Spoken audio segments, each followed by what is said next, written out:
ఇన్ని చేస్తున్న ఈశ్వరుడు నాకు తల్లినిచ్చినవాడు, అమ్మ కడుపులో పడుకోబెట్టినవాడు, బయటికి తోసినవాడు, అమ్మ కడుపు గోడ తగిలినప్పుడు నేను ఆ రోజున ఉపశాంతి పొందేట్టు చేసినవాడు, నాన్నగారి వేలు నాకు అందించినవాడు, నాకు విద్యనిచ్చినవాడు, నాకు ఇన్ని సుఖములు ఇచ్చినవాడు, వాడిని ఒకసారి చూద్దామని మీకు అనిపించింది అనుకోండి.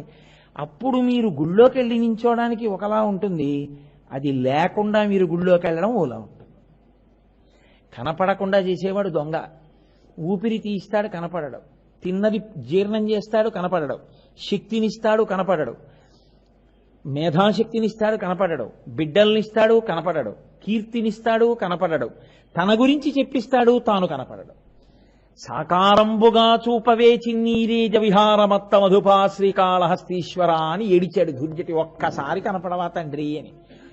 అలాంటి వాడు ఇక్కడే ఉన్నాడు అని మీరు ఆ గుళ్ళోకి వెళ్ళి చూసి, ఇదిగో ఇక్కడకొచ్చి నక్కి కూర్చున్నాడు వైడే ఇన్ని ఉపకారములు చేస్తున్నవాడు అని మీరు వాణ్ణి చూసినప్పుడు మీకు ఎంత ఉద్వేగం కలిగి, ఎంత రోమాంచితమై, ఎంత ఆనందం కలుగుతుంది. ఆ భావోద్వేగంలో మీ కన్నుల వెంట నీళ్లు కారుతుండగా అలా చూస్తూ మీరు ఉండిపోయారనుకోండి, మీ నోట మాట రాక పూజ స్తంభించిపోయిందనుకోండి, ఆనాడు మీరు పూజ చేసినట్టు. సుఖములకన్నిటికీ స్థానమైన వాడెవరో ఆయన శంభువు. కేవలముగా ఆయన సుఖములకు స్థానమై ఉండడం చేత మనకి కలిగే ప్రయోజనం ఏమి ఉండదు. మనకి అన్నప్పుడు నేను కేవలం మనుష్య జాతిని ఉద్దేశించి మాట్లాడుతున్నానని మీరు అనుకోకూడదు. సమస్త జీవకోటికి ఆయన సమస్త జీవకోటికి సుఖమును కల్పించడానికి ప్రధానంగా బ్రహ్మాండమునందు సుఖస్థానములను కల్పించి పిండాండమునందు జ్ఞానేంద్రియ సంఘాతమును ఏర్పాటు చేశాడు. బయట జలపాతమున్నది, గులాబీ పువ్వు ఉన్నది, మందార పువ్వు ఉన్నది, చూడడానికి కన్నున్నది. బయట వీణానాదమున్నది, ఇక్కడ వినడానికి చెవి ఉన్నది. బయట మధుర పదార్థమున్నది, దాని రుచి తెలుసుకొనుటకి ఇక్కడ నాలుక ఉన్నది. కొడుకుని ముట్టుకున్నప్పుడు కలిగేటటువంటి ఆనందం తెలుసుకోవడానికి ఈ చర్మమునకు స్పర్శ ఉన్నది.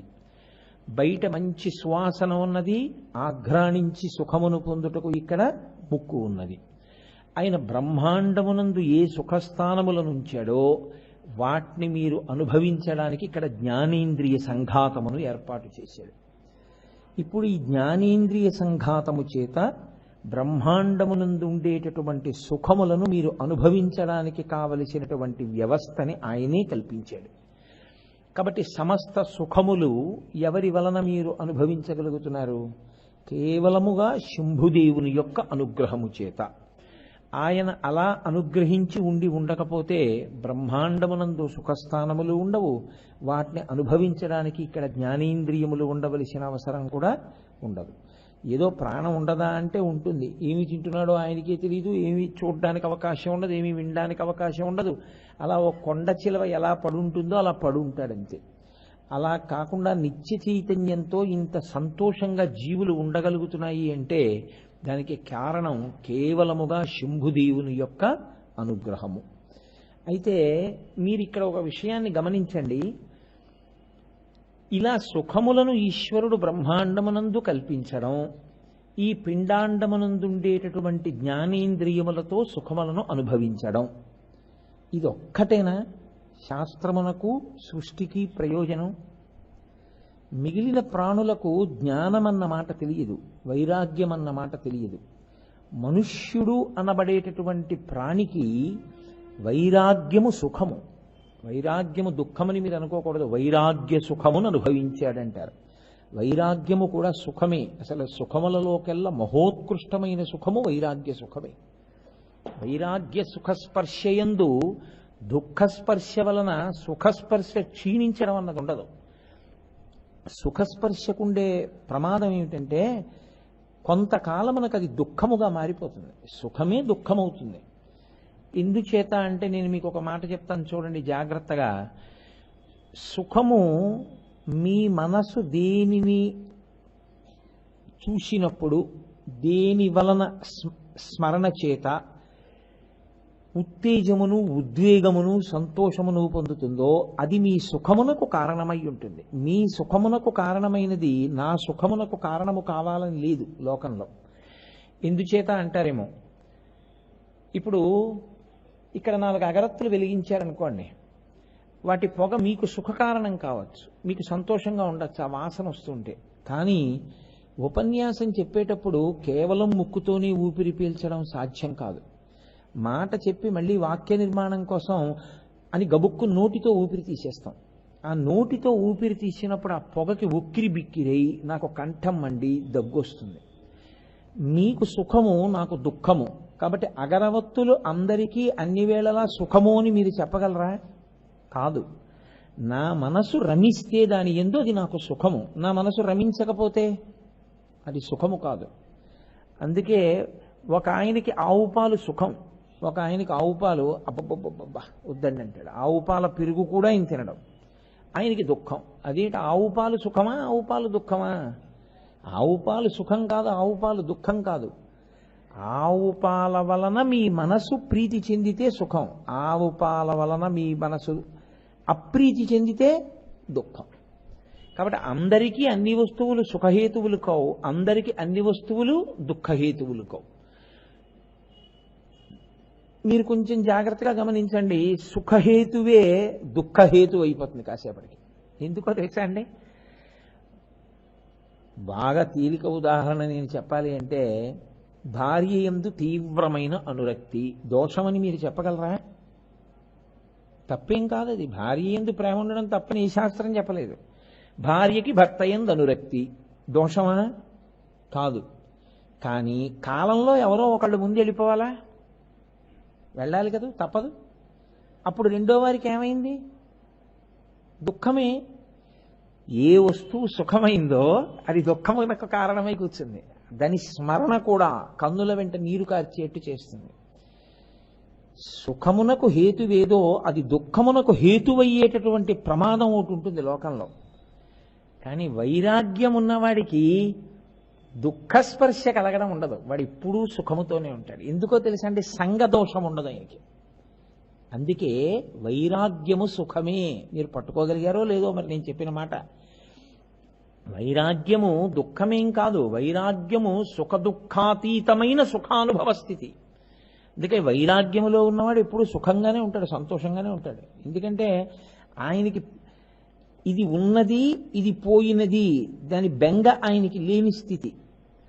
కాబట్టి ఒక మెట్టు పైకి ఎక్కాలి మనుష్యుడొక్కడే. మిగిలిన ప్రాణులకి బాధ లేదు సుమండి. కుక్క ఉందనుకోండి, దాని బతికున్నంత కాలం సుఖం కోసమే దాని వెంపర్లాట, అయినా దానికి దుఃఖం వస్తుంటుంది, అది వేరు విషయం. ఎవరో కొడుతుంటారు, రాయి పెట్టి కొడతాడు, లేకపోతే ఏదో వస్తుంది, దాన్ని ఏదో చేస్తుంది, ఇంకో పెద్ద కుక్క వస్తుంది, దాన్ని కరుస్తుంది, దానికి ఉండే దుఃఖం దానికి ఉంటుంది. కానీ అది సుఖం కోసమే వెంపర్లాడుతుంది. మనిషి కూడా అలా సుఖం కోసమే వెంపర్లాడవచ్చా? తప్పకుండా అది దోషభూయిష్టమే. ఇంకా బ్రతికున్నంత కాలము సుఖాల కోసమే అంటే, ఇది బాగుందండి, ఇలా ఉండడం చాలా బాగుంది, ఎంతో సుఖంగా ఉంది, ఇలా ఉండడం ఎంత హాయిగా ఉందో అని అనుకోవద్దు. నీ అంత నువ్వుగా సుఖములను పరిత్యజించు. వానప్రస్థం అన్న మాట అందుకే వచ్చింది. లేకపోతే మహారాజు గారి కర్మ కాలింది ఏమిటంటే, ఆయనకేం శత్రువులు వచ్చి ఆయన సింహాసనం ఓడబీకే లేదు, ఆయన హాయిగా రాజ్య పదవిని అనుభవిస్తూ ఉండొచ్చు. మరి కొడుక్కి పట్టాభిషేకం చేసి ఎందుకు వెళ్ళిపోతున్నాడు రాజు వానప్రస్థానికి? అడవి కింద ఎందుకుంటున్నాడు అంటే, మీరు ఒకటి బాగా గుర్తుపెట్టుకోండి, కోట్ల కోట్ల కోట్ల కోట్ల మందిలో ఏ ఒక్కడో ఒక్క ప్రశ్న వేసుకోవడం మొదలు పెడతాడు. ఇది సుఖమా అని ఒక ప్రశ్న వేసుకుంటాడు. మిగిలిన వాళ్ళు ఎవరు వేరుస్మండి. నేను నిర్దాక్షిణ్యంగా చెప్పేస్తున్నాను. శంసనాత్ శాసనాత్ ఇది శాస్త్రం. అది చెప్పడానికి భయం ఏం పడకూడదు, ఉన్నది ఉన్నట్టే చెప్పాలంతే. చాలా బాగుంది, ఇలాగే ఉండిపోదాం, చక్కగా హాయిగా మన మేడలో మనం ఉందాం. మీరు చూడండి, ఒక స్థితి వచ్చేటప్పటికీ మీరు ఒకటి గమనించండి, శాస్త్రం ఏమంటుందంటే, వృద్ధాప్యం వచ్చేసిన తర్వాత కొడుకు దగ్గరికి వెళ్ళిపోవాలి, కానీ ఇలా స్వతంత్రంగా బాగుందంటాడు. ఎందుకంటే అలా ఉండడానికి అలవాటు పడ్డాడు, దాన్ని విడిచిపెట్టలేడు ఆయన. అలాగే మీరు గమనించండి, ఎప్పుడు ఎంత వయసు పెరిగిపోతుండనివ్వండి, సుఖస్థానముల గురించి వెంపర్లాడతాడు తప్ప నిజంగా ఇది సుఖమా, నాకు ఈ ఆనపకాయ పాలు పంచదార పోసి వండినటువంటి కూర చాలా సుఖంగా అనిపించింది. ఏమి నాలుగో మాట తింటే దుఃఖంగా ఎందుకు అనిపిస్తోంది? అబ్బా ఇంకా తినలేనని ఎందుకు అనిపిస్తోంది అంటే ఇది శాశ్వత సుఖము కాదు, దీనిలో దుఃఖ స్పర్శ ఉంది. ఎంత అనుభవించినా దుఃఖమన్న స్పర్శ లేకుండా అదే నిజమైన సుఖమై నిలబడేదేదో దానికి ఆనందమని పేరు. ఆయన ఆనంద నిలయుడు, ఆయనే తనలో తాను రమించేవాడు. ఇది బయట వెతికితే దొరికేది కాదు, అంతర్ముఖుడైతే దొరికేది. కాబట్టి ఇప్పుడు వైరాగ్యం అన్న మాటకి కారణం ఎక్కడి నుంచి వస్తుందో తెలుసా అండి? అసలు ఈ ప్రశ్న వేసుకున్న వాడికే వైరాగ్యం వస్తుంది. ఏమండి మరి అలా అయితే ఏదో ప్రసూతి వైరాగ్యం, శ్మశాన వైరాగ్యం అని ఉంటాయి కదా. చాలా మనం ప్రేమించినటువంటి వ్యక్తి వెళ్ళిపోయారనుకోండి, తండ్రి గారు మరణించాడు, చాలా బాధగా ఉంటుంది. ఏమిటి జీవితం అనిపిస్తుంది. ఆయనకి దేని మీద సుఖం మీద వెంపర్లాట ఉండదు. ఓ 11 రోజులు, అథవా చాలా ఎక్కువ చెప్పానేమో నేను, 2-3 రోజులు. ఆ తర్వాత మామూలే, అబ్బా ఎన్నాళ్ళు తింటాను ఈ చప్పిడి, సాంబార్ చేసి తినకూడదా 11వ రోజు వరకు అంటాడు. ఓ 3 రోజులు ఉంటుందేమో, కొంతమందికి అది కూడా ఉండకపోవచ్చు, కొన్ని గంటలు, ఆ పాటి చాలు, అదృష్టం. అలా ఉన్నాయి రోజులు. కాబట్టి ఈ దుఃఖము వలన కలిగినటువంటి వైరాగ్యం ఏదైతే ఉందో అది శాశ్వతమైన వైరాగ్యము కాదు. అది ఏం చేస్తుందంటే వచ్చినట్టు వచ్చి పోతుంది. దాన్ని మందవైరాగ్యము అని పిలుస్తారు శాస్త్రంలో. మందవైరాగ్యం అంటే అప్పటికి కలుగుతుంది. ఏంటో ఇవన్నీ నాకు ఎందుకీ భావబంధాలంటాడు. పిల్లల్ని చూడాలని ఉంటుంది, వాళ్ళని రమ్మంటాడు, వాళ్ళు అంటారు మాకు ఖాళీ లేదంటారు. అప్పుడు అంటాడు భార్యతో, ఛీ ఈ పిల్లలు పుట్టకపోయినా బాగుండేదంటాడు. మీరు నిజం అనుకుంటున్నారేమిటి? పావు గంట ఉండదు ఆయనకు ఆ భావన. అది మందవైరాగ్యం అంటే కలిగినట్టు కలుగుతుంది. ఎందుకంటే సుఖమునందు తాదాత్మ్యత తీరక వాడు తను కోరుకున్నట్టు ఉండలేదని వచ్చిన వైరాగ్యం. వాడు తను కోరుకున్నట్టు ఉన్నాడు అనుకోండి, ఇంకా అలా ఉండాలి, ఇంకా అలా ఉండాలంటాడు. అంతే తప్ప వాడు నాకు అనుకూలంగా ఉంటున్నాడు, కొడుకుని చెప్పిన మాట అంతా వింటున్నాడు, అయినా ఇవన్నీ శాశ్వతమా ఈ అనుబంధాలు అంటే వైరాగ్యం వస్తుంది. అంతేకాని కొడుకు మాట వినలేదని వచ్చిన వైరాగ్యం కాదు, మందవైరాగ్యం అది. మరి ఎప్పుడు వస్తుంది అంటే పరిశీలన చేత వస్తుంది. ఈశ్వరుడి దగ్గర మొర పెట్టుకుంటే వస్తుంది. అయ్యా ఎన్నాళ్ళయ్యా నాకు ఈ తాపత్రయం, ఎన్నాళ్ళు అనుభవించమంటావు ఇలా? ఎప్పుడో 5వ ఏట తెలిసింది వంకాయ కూర వండితే మెంతికారం పెట్టి రుచిగా ఉంటుంది అని. 50వ ఏడు వచ్చింది. 45 సంవత్సరముల నుంచి ఆ రుచి కోసం వెంపర్లాడి తింటూనే ఉన్నాను. ఈ సుఖము సుఖమా అన్న భావన మాత్రం నాకు రాలేదు. ఈశ్వరా ఏమి చిత్రం, ఎన్నాళ్ళు ఇలా ఈ వెంపర్లాట ఉంచమంటావు నన్ను? నాకు ఈ వెంపర్లాట తీయవా? వంకాయ కూర మెంతి కారం పెడితే ఏమి, వంకాయ కొత్తిమీర కారం పెడితే ఏమి, ఏదో పదార్థం కడుపు నిండడానికి సాత్వికమైనటువంటి పదార్థము చాలు. పోని బొగ్గుళ్ళు తినేయక్కర్లేదు. ఒక్క పిసరు ఉప్పు తక్కువైంది, గుండెలు బాధేసుకోకుండా ఏం పర్వాలేదు రోయ్ అని తినేయగలవా? ఈశ్వరుడు పదార్థం ఇచ్చాడు కదా, దాని పెద్ద రుచి కోసం వెంపర్లాడకుండా తిని చేయగడుక్కోగలవా? బాధపడుతూనో నటన కోసమో కాదు చూడండి, లోపల నిజంగా భావన వచ్చి, అది వైరాగ్యం. ఈ వైరాగ్య సుఖము నిమ్మని ఎవరిని అడగాలో తెలుసా అండి? ఆయన్నే అడగాలి. ఇది శంభునామమునందున్నటువంటి ప్రత్యేకత. ఈ సుఖము సుఖమా అన్న ప్రశ్న వేయించి వైరాగ్య సుఖమునివ్వగలిగిన వాడు కూడా శంభుదేవుడే. ఆ వైరాగ్య సుఖము కలగనంతసేపు మనుష్య జన్మకు ప్రయోజనము లేదు. ఎందుకో తెలుసా అండి? మీ మనసు వెతుక్కుంటూ ఉంటుంది సుఖస్థానాల్ని, వెతుక్కుని వెంపర్లాడి ఆఖరణ ప్రాణోత్క్రమణం అయిపోయేటప్పుడు కూడా దానికి ఇష్టం వచ్చిన ఏదో ఒక సుఖస్థానం మీదకి వెళ్ళి నిలబడిపోతుంది. నిలబడిపోతే తిరిగి ఎక్కువగా పడతాడు. వెన్నుపం భూమికి అడ్డంగా ఉండేటటువంటి స్థితిలో పుడతాడు. ఇంకా మళ్ళీ ఇలా నిలువుగా పెరగదు. ఎందుకంటే ఈశ్వరుణ్ణి తెలుసుకునే ప్రయత్నం చేయలేదు అలా పుట్టినప్పుడు. కాబట్టి ఆ పరిస్థితి రాకుండా ఉండాలి. నువ్వు మనుష్యుడిగా పుట్టావు కాబట్టి ఈ సుఖములు సుఖములా అని ఒక వయసు వచ్చిన తర్వాత అడగాలి. అసలు ఎంత వయసు వచ్చినా అడగడం నీకు రాకపోతే నీ జన్మ వృధా అయిపోతోందని గుర్తు. ఇది తెలుసున్న వాళ్ళు ఈశ్వరుడి దగ్గరికి వెళ్ళి గుండెలు బాదుకున్నారు. గుండెలు బాదుకోవడం అంటే మీరు ఒకటి గమనించండి, అలా ఈశ్వరుణ్ణి అడిగితే ఆయనకి వినపడతాయండి అలాంటివి కూడా అని అనుకోకండి. రామకృష్ణ పరమహంసని వాళ్ళ శిష్యుడు ఒక మాట అడిగాడు, ఏమండి లోపల మనం ఏమైనా మౌనంగా అడిగితే ఈశ్వరుడికి తెలుస్తుందా అని అడిగాడు. అడిగితే రామకృష్ణ పరమహంస ఆయన అన్నారు, నీ ఇంట పాకుతున్నటువంటి ఎర్రచీమలు ఉంటాయి కదా, చిన్ని చిన్ని ఎర్రచీమలు, దాన్ని చాలా జాగ్రత్తగా చచ్చిపోకుండా ఒడిసి పట్టుకుని బంగారం కొట్టుకి తీసుకెళ్ళి దాని కాలి ఆదికి బంగారు పట్టీ చేయించి మువ్వలతో దాన్ని తీసుకొచ్చి మళ్ళీ ఆ పట్టీ చేసి కంసాలివాడు ఇచ్చే వరకు జాగ్రత్తగా చీమను అట్టెపెట్టి ఆ పట్టీ ఆయన ఇచ్చిన తర్వాత దాని పాదములకు కట్టి చీమని విడిచిపెడితే అది పాకుతున్నప్పుడు దాని పాదములకు కట్టినటువంటి బంగారు పట్టీల యొక్క మువ్వల ధనులు ఈశ్వరుడు వినగలడు. నీలోని మాట వినలేడని ఎందుకు అనుకుంటున్నావు? ఆయన వినగలడు. అందుకే సనాతన ధర్మంలో అన్నిటికన్నా గొప్పది ఏమిటంటే మీరు ఎంత చప్పుడు చేయకుండా చేస్తారో జపం అదంత గొప్ప. మీరు పైకి ఎంత గట్టిగా చేస్తారో దానికి అంత తక్కువ ఫలితం. మీరు ఎంత మౌనంతో చేస్తారో, ఎంత లోపలికి వెళ్ళి చేస్తారో, ఎంత పట్టుకుని చేస్తారో అది అంత గొప్పది.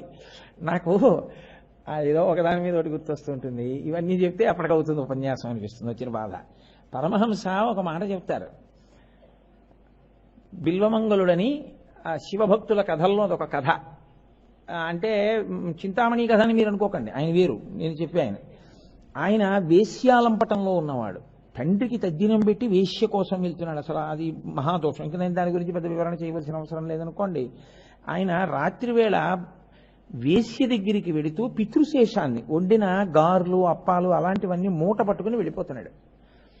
ఇంకొక ఆయన ఈశ్వరుణ్ణి ధ్యానం చేస్తున్నాడు. ఈశ్వరుణ్ణి ధ్యానం చేస్తున్న ఆయన ఇలా పెట్టుకుని కూర్చుని ఉన్నాడు. వేశ్య మీద ధ్యానం చేస్తున్నవాడు ఎంత తొందరగా వేశ్య దగ్గరికి వెళ్ళిపోదామని గాలిలో అప్పాలు పట్టుకుని వెళ్ళిపోతున్నాడు. మీరు బాగా గమనించండి, వెళ్ళిపోతున్న ఆయన ధ్యానం చేస్తున్నాడు, కూర్చున్న ఆయన ధ్యానం చేస్తున్నాడు. వెళ్ళిపోతున్న ఆయన ధ్యానం దేని మీద? వేశ్య మీద. కూర్చున్న ఆయన ధ్యానం దేని మీద? ఈశ్వరుల మీద. మీరు నేను అనుకుంటున్నాం. ఈ వెళ్ళిపోతున్న ఆయన కూర్చుని ధ్యానం చేస్తున్న ఆయన కాలు తొక్కాడు. ఆయన వెంటనే కళ్ళు తెరిచాడు, బుద్ధుందా లేదా, నన్ను తన్నుకుంటూ వెళ్ళిపోతున్నావు అన్నాడు. ఆయన అన్నాడు, నేను ధ్యానంలో ఉన్నాను, నువ్వు ధ్యానంలో ఉన్నావు, ఏ వస్తువు అన్నది పక్కన పెట్టు. నేను ఒక దాని మీద ధ్యానంలో ఉండడంలో చూడకుండా నీ కాలు తగిలింది. నువ్వు దేని మీదో ధ్యానంలో ఉన్నవాడికి నీకెలా తెలిసింది నీ తన్నేనని? నీ ధ్యానం కన్నా నా ధ్యానం గొప్పది కదా. వస్తువు ఏదో పక్కన పెట్టు, ఏ వస్తువుని పట్టుకున్నానన్నది పక్కన పెట్టే. ధ్యానము నాదా గొప్ప నీదా అని అడిగాడు. ఆయన మహానుభావుడై ఈశ్వరుల్లో కలిసిపోయాడు తర్వాతి కాలంలో. అది అంతర్ముఖ సమారాధ్య బహిర్ముఖ సుదుర్లభ. లోపలికి వెళ్ళడం రావాలి, మౌనంగా ఈశ్వరుణ్ణి పట్టుకోవడం రావాలి, ధ్యానమునందు తాదాత్మ స్థితిని అనుభవించడం రావాలి. కాబట్టి వైరాగ్య సుఖమిమ్మని మీరు ఎవరిని అడగాలి? శంభుదేవుణ్ణి అడగాలి. ఎవరు మీకు సుఖములనిచ్చాడో ఆయన్నే అడగాలి. అయ్యా, ఈ సుఖముల మీద వెంపర్లాట ఎంతకాలం ఉంచుకోమంటావు నన్ను? అది అలా ఉండని. అవి పాడైపోయి ధ్వంసమైపోవడం వల్ల వైరాగ్యం రావాలని కోరకూడదు. అవి అలా ఉండని, వాటిని చూస్తాను, కానీ ఏదో పెద్ద ఉత్తేజం అయిపోకూడదు. ఆ వస్తువుకి ఏదో ఇబ్బంది వచ్చింది, కుంగిపోకూడదు. ఒకలా ఉండగలనా? దూర్జటి అడిగాడండి ఈ మాట. రోసీరోయదు కామినీ జనుల తారుణ్యోరు సౌఖ్యంబులన్ బాసీబాయద పుత్ర మిత్రధన సంపద్భ్రాంతి వాంఛాలతల్ కోశీకోయదు నామ నంబకట నీకున్ ప్రీతిగా సత్క్రియల్ చేసీ చేయదు దీని తుళ్ళన చవే శ్రీకాళహస్తీశ్వర అన్నాడు. వైరాగ్యం వచ్చినట్టుంటుంది, ఏం పిల్లలు అన్నట్టుంటుంది, అంటూనే పట్టుకుంటుంటుంది. పూజ చేస్తున్నట్టుంటుంది, చేయకుండా పారిపోతుంది. ఈశ్వరుణ్ణి పట్టుకున్నట్టుంటుంది, ఈశ్వరుణ్ణి విడిచిపెట్టేస్తుంది. దీని త్రుళ్ళన చవే శ్రీకాళహస్తీశ్వర, దీనికి ఎంత మదం, నేను ఇలా తిరగలనని, దీన్ని తొక్కి పెట్టవా ఈశ్వర అని అడిగాడు. వైరాగ్య సుఖమిమ్మని అడిగాడు. కాబట్టి ఇప్పుడు ఈ వైరాగ్య సుఖము మీకు ఇప్పించగలిగిన వాడెవరో ఆయన కూడా శంభుదేవుడే. అయితే మీరు ఇక్కడ ఒక ప్రశ్న వేస్తారు, నాకు తెలుసు, ఏమంటే వైరాగ్యం వస్తే ఇల్లు వదిలి వెళ్ళిపోమా? ఏమీ అయిపోదు. వైరాగ్యం వస్తే మీరు ఈ బట్ట రంగు కూడా ఏం మార్చక్కర్లేదు. మీరు ఎక్కడున్నారో మీరు అక్కడే ఉంటారు, అక్కడే ఉండొచ్చు కూడా. వైరాగ్యం అన్న మాటకు అర్థం ఏమిటో తెలుసా అండి? నేను గంట సేపు ఉపన్యాసం చెప్పే కన్నా ఓ ఉపమానం చెప్పేస్తే తేలిక. గాలి, గాలియే వైరాగ్యమునకు ఉదాహరణ. మీరు చూడండి, గాలి అలా వెళ్ళిపోతూ ఆ పువ్వుల మీదకి వస్తుంది. ఆ పుష్పముల మించి వెళ్ళడంలో సౌరభం అవుతుంది, మంచి సువాసనతో అలా ముందుకు వస్తుంది. వస్తే అబ్బా ఎంత మంచి గాలో అంటారు. ఆ గాలే అలా ముందుకెడుతుంది. ఏదో ఒక పశువు విసర్జించినటువంటి మలం మించి వెడుతుంది, చాలా దుర్గంధం అవుతుంది. చ ఏం గాలి అంటారు. పశువు యొక్క మలం మించి వెళ్ళేటప్పుడు దానికి సంగం లేదు. అయ్యో దీని మించి నేను వెళ్లకుండా ఇలా పక్క నుంచి వెళ్ళిపోతాను ఇంకో పువ్వుల మీద, కానీ గాలి ఏం వెళ్ళదు. చచ్చిపోయిన కుక్క కళేబరం మించి వెళ్ళేటప్పుడు దానికి ఏమీ సంగం ఉండదు. పువ్వుల మించి వెళ్ళేటప్పుడు దానికి ఏమీ సంగం ఉండదు. ఈశ్వరుడి మించి వెళ్ళేటప్పుడు దానికి ఏమీ సంగం ఉండదు. శవం మించి వెళ్ళేటప్పుడు దానికి ఏమీ సంగం ఉండదు. అది అన్నిటి మించి వెడుతూ ఉంటుంది. అన్ని వాసనలకి కింద తాను మారుతుంది. కానీ అలా మారినది అలా ఉండిపోయిందని మీరు అనుకుంటున్నారు. అది గాలి, అది అలా వెళ్ళిపోతుంటుంది అంతే. దానికి దేనితోనూ సంగం ఉండదు. అందుకే మనకి పవిత్రమైన జీవితానికి ఉదాహరణగా ఏం చెప్తారంటే మేరునగ ధీరుడు అంటారు. పర్వతాన్ని చెప్తారు, నదిని చెప్తారు. నది అంత పవిత్రం ఎందుకో తెలుసా అండి?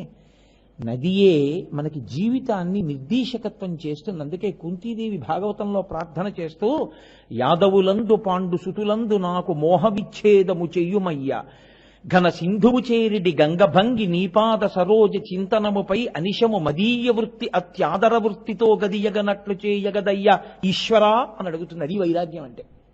యాదవులందు పాండుసుతులందు నాకు మోహ విచ్ఛేదము చెయ్యుమయ్యా. ఈ పిచ్చి, ఈ మమకారం పుట్టినే అంటాడు. ఏముందండి, కడుపున పుట్టిన వాళ్ళు కూతురు పెళ్ళైపోయి కొడుకు పెళ్ళైపోతే నా బాధ్యతలు అయిపోయాయి అంటాడు. మీరు అనుకుంటున్నారా నిజమని? కూతురు పెళ్ళైపోయాక అంటాడు మనవడు పుట్టి వాడు చక్కగా అలా నాతో పాటు వచ్చి వాడు కారు దిగి వాడు గజేంద్ర మోక్షంలో పద్యాలన్నీ వాడికి వచ్చేసి వాడు నా కాళ్ళు ఎత్తుతూ వాడు ఒక్క ఊపిరి తీస్తే ఇంకా మళ్ళీ ఊపిరి పూర్తయ్యే లోపల పద్యాన్ని దమ్ము పట్టి వాడు చదువుతుంటే ఒక్కొక్క సమాసం పోతనగారు వేసింది. అల వైకుంఠపురంబులో నగరిలో ఆమూల సౌధంబుదాపల మందార వనాంతరామృత సహప్రాతేందు కాంతోపలోత్పల పర్యంకరమా వినోదియగు ఆపన్న ప్రసన్నుండు విహ్వల నాగేంద్రము పాహీ పాహీయన కుయ్యాలించి సవరంభియ్యై అని నా మనవడు పద్యం చదువుతుంటే ఆనాడు నేను మురిసిపోతాను, నా మనవడికి పద్యాలు నేర్పుతానంటాడు. అయిపోయిందని మీరు అనుకుంటున్నారా? ఒక మనవరాలు పుట్టి తెల్లటి పిల్ల, దానికి ఎర్రటి పట్టులంగా కడితే అది కారులోంచి దిగి అది ఇలా లంగా ఇలా ఎత్తి పట్టుకుని రెండు చేతులతో తాతగారండి తాతగారండి అని నా చిటికిన వేలు పట్టుకుని అది వస్తే దానికి బాలపూజ చేస్తే అది కుర్చీలో కూర్చొని బాలపూజ చేయించుకుంటుంటే నేను బాలపూజ గురించి ఉపన్యాసం చెప్తే అబ్బాయి ఎప్పుడో అంటాడు. అయిందని మీరు అనుకుంటున్నారా?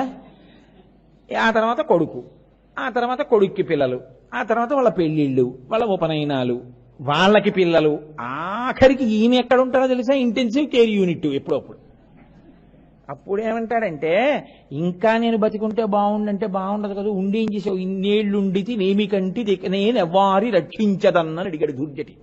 అది ధైర్యం అంటే, మొనగాడంటే అది. ఈశ్వరుడి దగ్గరికి వెళ్ళి అన్నాడు ఇన్నేళ్లుంటిని ఏమి కంటి నిక నేను ఎవ్వారి రక్షించదన్. ఏమిటా ఇన్నాళ్ళు ఉంచో, ఏమిటే చేసింది? ఉంచితే మాత్రమే సాధిస్తానయా, మార్చు నా మనసుని, లేని దానికి ఎందుకు ఏం చేయమంటావు ఉండి? నిలదీసి అడిగాడు ఈశ్వరుణ్ణి. ఆ అడిగినవాడు ఉన్నాడే వాడు సాధకుడు. అంతేకాని ఈశ్వరుడి దగ్గరికి వెళ్ళి అక్కడ కూడా నటరత్న నట సార్వభౌమాల తాను చాలా భక్తిగా బతికేస్తున్నట్టు చేస్తే పూజ చేసేస్తే ఈశ్వరుడికి తెలియదండి ఏం చేస్తున్నావు. ఈశ్వరుడికి నిజంగా మీ బలహీనత చెప్పడం మార్గం. కాబట్టి వైరాగ్య సుఖం ఇమ్మని ఎవరిని అడగాలి? ఆయన్నే అడగాలి. ఇప్పుడు వైరాగ్య సుఖం ఒకటి ఉన్నదని, ఆ వైరాగ్య సుఖమును పొందాలని గాలిలా ఒక వయసు వచ్చేసిన తరువాత ఇక నీ మహాభినిష్క్రమణములకు నీవు సిద్ధం కావాలి. ఈ రంగస్థలాన్ని విడిచిపెట్టేసి 8:30 అయిపోతుంది అనుకోండి, ఇంకా నేను ఈ రంగస్థలాన్ని, ఈ వేదికని విడిచిపెట్టి వెళ్ళిపోవడానికి సిద్ధమైపోతున్నానా లేదా?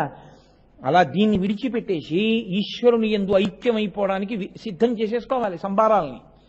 అలా సిద్ధమవడానికి తాను తయారవుతూ ఇక సాక్షి మాత్రంగా చూడడం నేర్చుకోవాలి. సంగము లేదంటే ఇంట్లోంచి వెళ్ళిపోమ్మని కాదు, అక్కడే ఉంటాడు. కోడలు పప్పులో ఉప్పేయడం మర్చిపోయింది. పెద్ద పెద్ద కేకలేసేయక్కర్లేదు, ఏం పర్వాలేదు, చాలా రోజులు తిన్నావు, 60 సంవత్సరములు ఉప్పు వేసిన పప్పు తిన్నావు, ప్రాణం పోతుందా ఇవాళ పప్పు తింటే? తిను, పర్వాలేదు. కాబట్టి ఉప్పు వేయలేదమ్మా నువ్వు అని కూడా అనడు, పప్పు కలుపుకు తినేస్తాడు. మామయ్య గారు ఉప్పు వేయలేదు పప్పులో. అవునమ్మా గమనించాను, ఏమైందమ్మా? ఏం పర్వాలేదు, నువ్వు వేసుకుని తిను.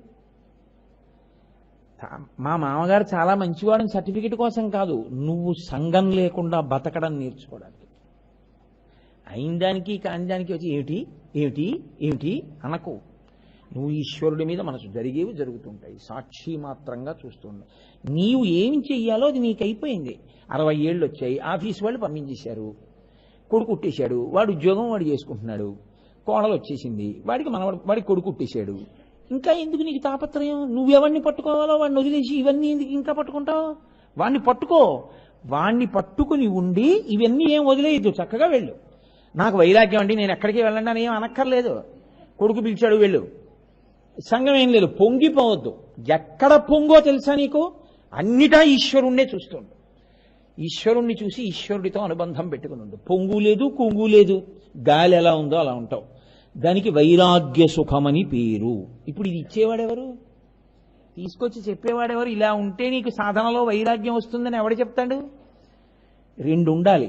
ఒకటి శాస్త్రం ఉండాలి, శాస్త్రమును చెప్పడానికి గురువు ఉండాలి కదండి. మొదట శాస్త్రమును తాను చదువుకున్నవాడై ఉండాలి. తాను చదువుకుని నేనింత కష్టపడి చదువుకున్నాను, ఎందుకు వచ్చిందండి నాకు ఈ ప్రారంభం, నేనెందుకు చెప్పడం అనేటటువంటి బాధగా కాకుండా చెప్పడం తన కర్తవ్యంగా, ఏ ప్రతిఫలాపేక్ష లేకుండా చెప్పడం తన కర్తవ్యమని చెప్పగలిగినటువంటి గురువు ఒకడు నీకు దొరకాలి. అలాంటి గురువు దొరికితే శాస్త్రం నీకు అందుతుంది. లేకపోతే శాస్త్రమునందున్నవి నీకెలా అందుతాయి? మోక్షం ఎలా అందుతుంది? మనుష్య జన్మ ప్రయోజనం ఈ జన్మలో కాకపోతే వచ్చే జన్మకైనా ఓ అడుగు ముందుకు ఎలా వేస్తావు? ఈ 2 కావాలి. ఇప్పుడు ఈ 2 ఎవరు ఇవ్వాలి? మళ్ళీ శంభుదేవుడే ఇవ్వాలి కదండి, ఆయనే ఇవ్వాలి. అందుకే ఆయన ఏం చేశాడో తెలుసా అండి? వేదమును ఇచ్చాడు. ఇలా బ్రతుకు వేదమునిచ్చాడు. ఇప్పుడు ఒకానొకప్పుడు ఆయన ఎక్కడికో వెళ్ళి చెట్టు కింద కూర్చున్నాడు. అసలు ఆశ్చర్యం ఏమిటో తెలుసా అండి? శాస్త్రంలో వేదం ఎంత గహనంగా మాట్లాడుతుందంటే, సుఖమునకు ప్రారంభస్థానము తల్లి. ఎందుకో తెలుసా అండి? అమ్మ కడుపులోంచి మీరు బయటికి రాగానే, అమ్మ కడుపులోంచి బయటకు వచ్చాను ఈవిడమ్మ అని మీకేం తెలియదు, మీకు సమస్త ప్రపంచము కొత్తే. ఇక్కడి నుంచి మొట్టమొదటిసారి అమెరికా వెళ్ళి ఎవ్వరూ తెలియకుండా దేశంలో నేల మీద అడుగుపెట్టి నిలబడిన వాడికే అంత భయం ఉంటే, అసలు ఈ ప్రపంచంలో ఎవ్వరితో మాట్లాడడం రాదు, బాధ చెప్పుకోవడం రాదు, ఎవ్వరితో పరిచయం లేదు, ఏమీ తెలియదు. ఆ ప్రాణి మొట్టమొదట ఈ భూమి మీదకి వచ్చినప్పుడు దోమ కుడితే ఇది దోమ, దీన్ని నేను ఇలా కొట్టచ్చో అంటే చెయ్యి సహకరించదు, ఆ చెయ్యి ఇలా కొట్టదు, నోటితో చెప్పలేవు, మలమూత్రములు విసర్జించేస్తావు. అంత బలహీనమైన స్థితిలో తొండపిల్లలా వచ్చి నువ్వు ఈ భూమి మీద పడితే ఎవ్వరూ తెలియని స్థితిలో, వెలుతురన్నది నీకు తెలియదు, కటిక చీకట్లో ఉన్నావు అమ్మ కడుపులో. బయటికి రాగానే అన్ని లైట్ల వెలుతురు ముందు. అసలు ఆ వెలుతురికే ఆ గుడ్లిలా మూసుకుపోయి ఆ చిన్ని చిన్ని కళ్ళంత వెలుతురు, అంతంత పెద్ద పెద్ద ఆకారాలు చూసి ఎంత భయాన్ని ఎంత ఉద్వేగాన్నో పొందుతాయి. అప్పుడు లోపలి కడుపు గోడలకి తగలడం అలవాటై అవే గోడలకి యువతల వైపు తగిలితే అమ్మ కడుపు ఏదో పెద్ద ఉపశాంతిని పొందుతాడు. పొంది నాకు ఒక రక్షకురాలు దొరికింది, అమ్మయ్యా ఈవిడ నన్ను రక్షిస్తుంది, ఎక్కడో ఒక మౌన భావన, మూగ భావన. ఇక్కడ ప్రారంభం సుఖం, ఇక్కడ ప్రారంభం సుఖస్థానము. ఎవరిచ్చారు నీకు సుఖస్థానాన్ని? తల్లిని. ఎవరిచ్చారు ఆ గర్భవాసాన్ని? ఎవరు ప్రవేశపెట్టారు ఆ కడుపులో నిన్ను పిండాన్ని? ఆయనే ఈశ్వరుడు. సుఖస్థానమైన తల్లితో ప్రారంభం.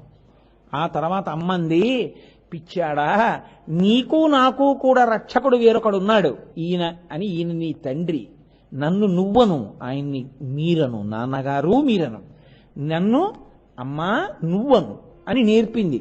ఇప్పుడు నాకు సుఖస్థానము తండ్రి. ఆయన వేలు పట్టుకున్నాడు.